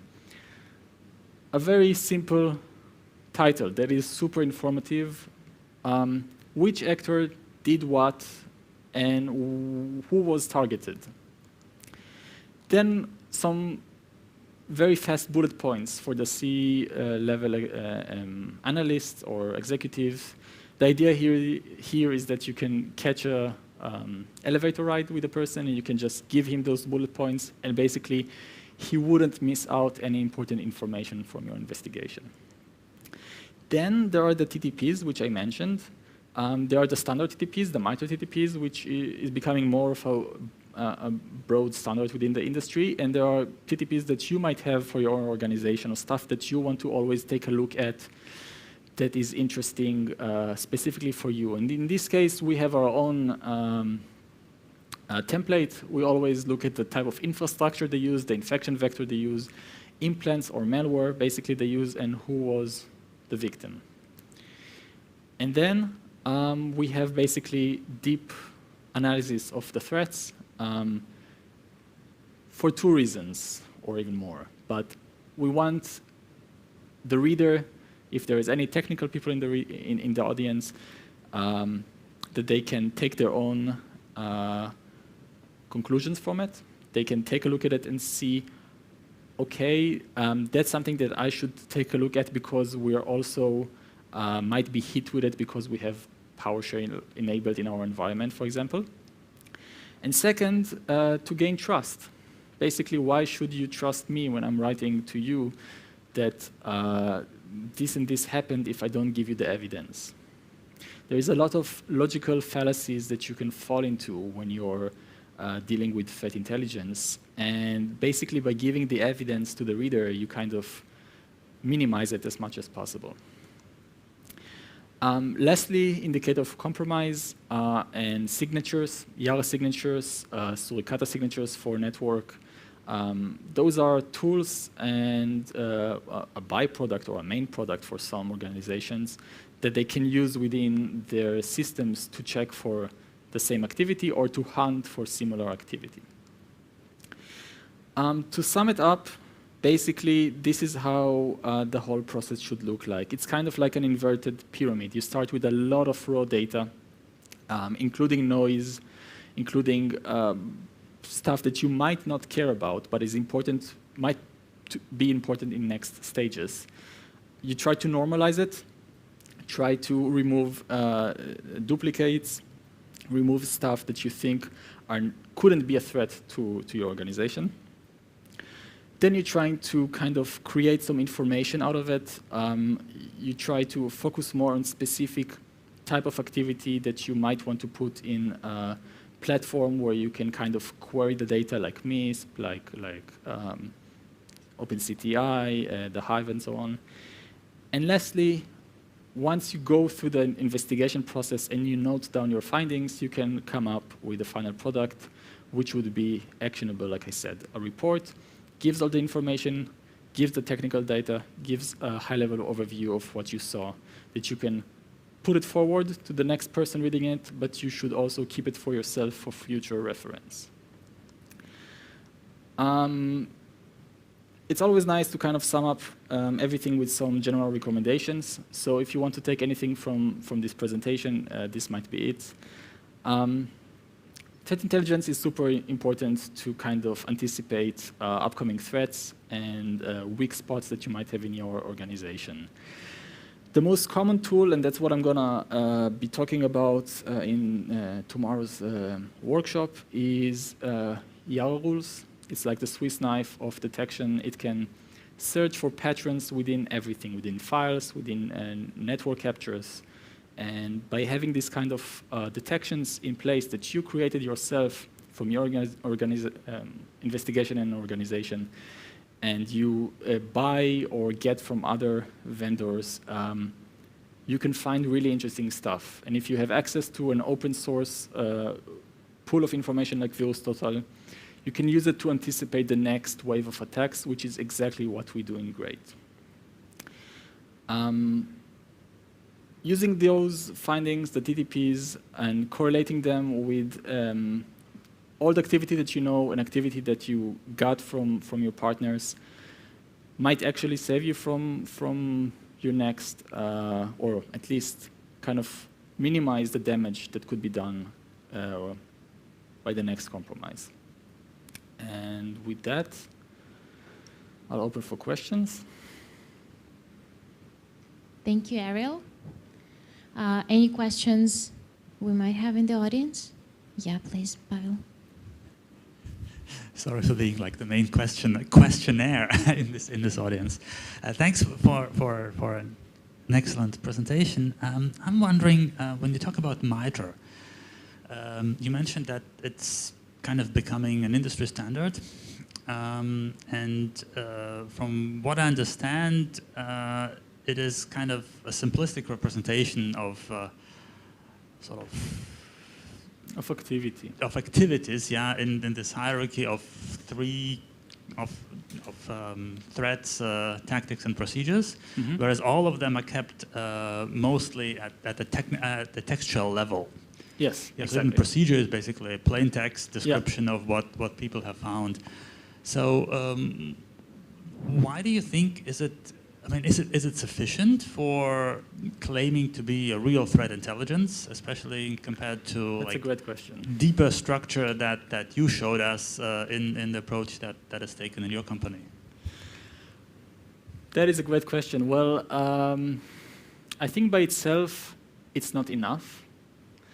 But when you talk about detecting malicious activity and kind of attributing this activity to either a very sophisticated attacker, or a specific one, or just generally speaking, it could be enough by itself. So if you see a certain set of TTPs, you could already know if you're dealing with a sophisticated APT or maybe with commodity. If you want to be specific, for example, if you see that the TTPs involve the use of compromised websites all the time, and then together they're doing exfiltration via, for example, what's called quantum insert.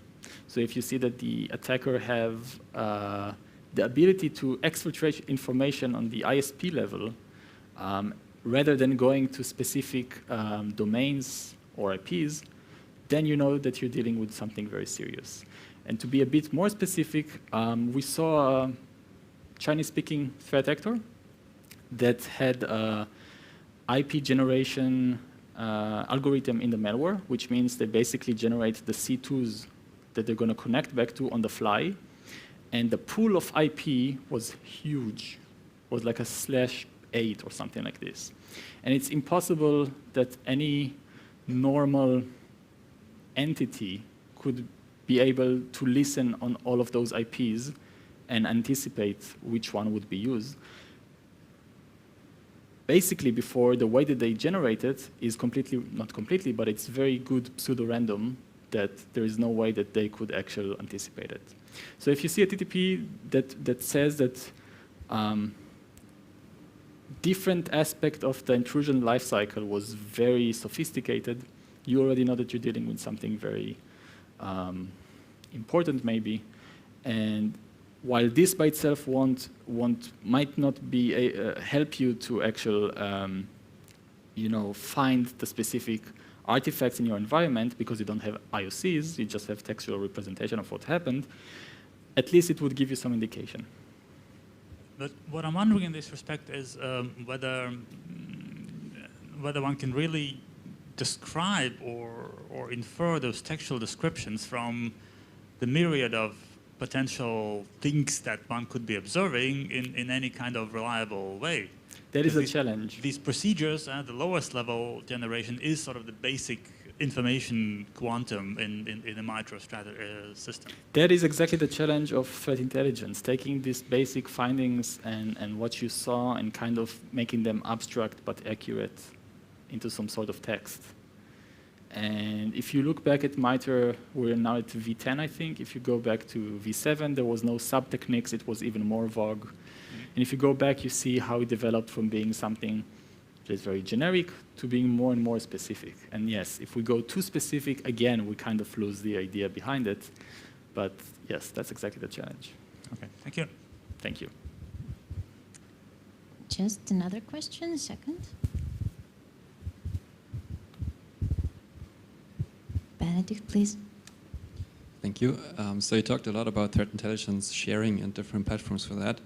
In my experience, a big issue with that is providing adequate incentives for the various partners. So why would you share, and why would you share more than others, for example? And what are you observing in that regard in practice? So it really depends, which kind of entities are you talking about? If we're talking about corporations, this usually comes from a point of like something bad happened.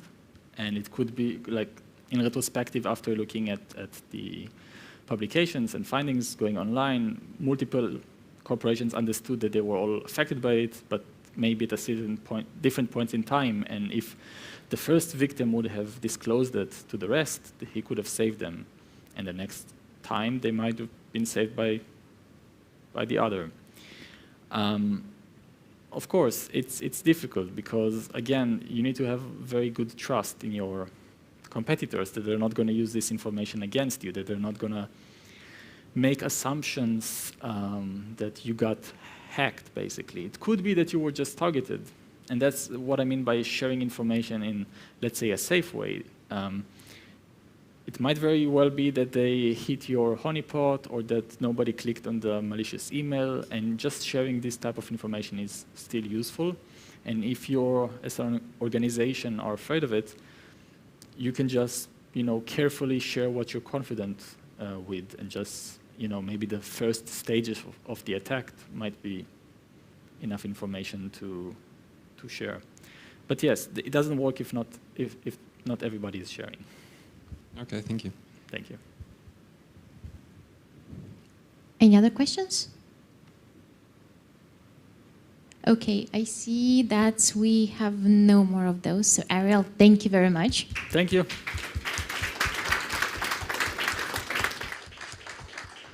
And at this moment, we're wrapping up the morning session for today.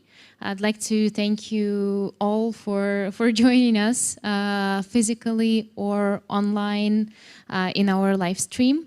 So at this point, we may consider the live stream as over. Thank you very much for being with us. And for the offline participants, we're having a break right now, and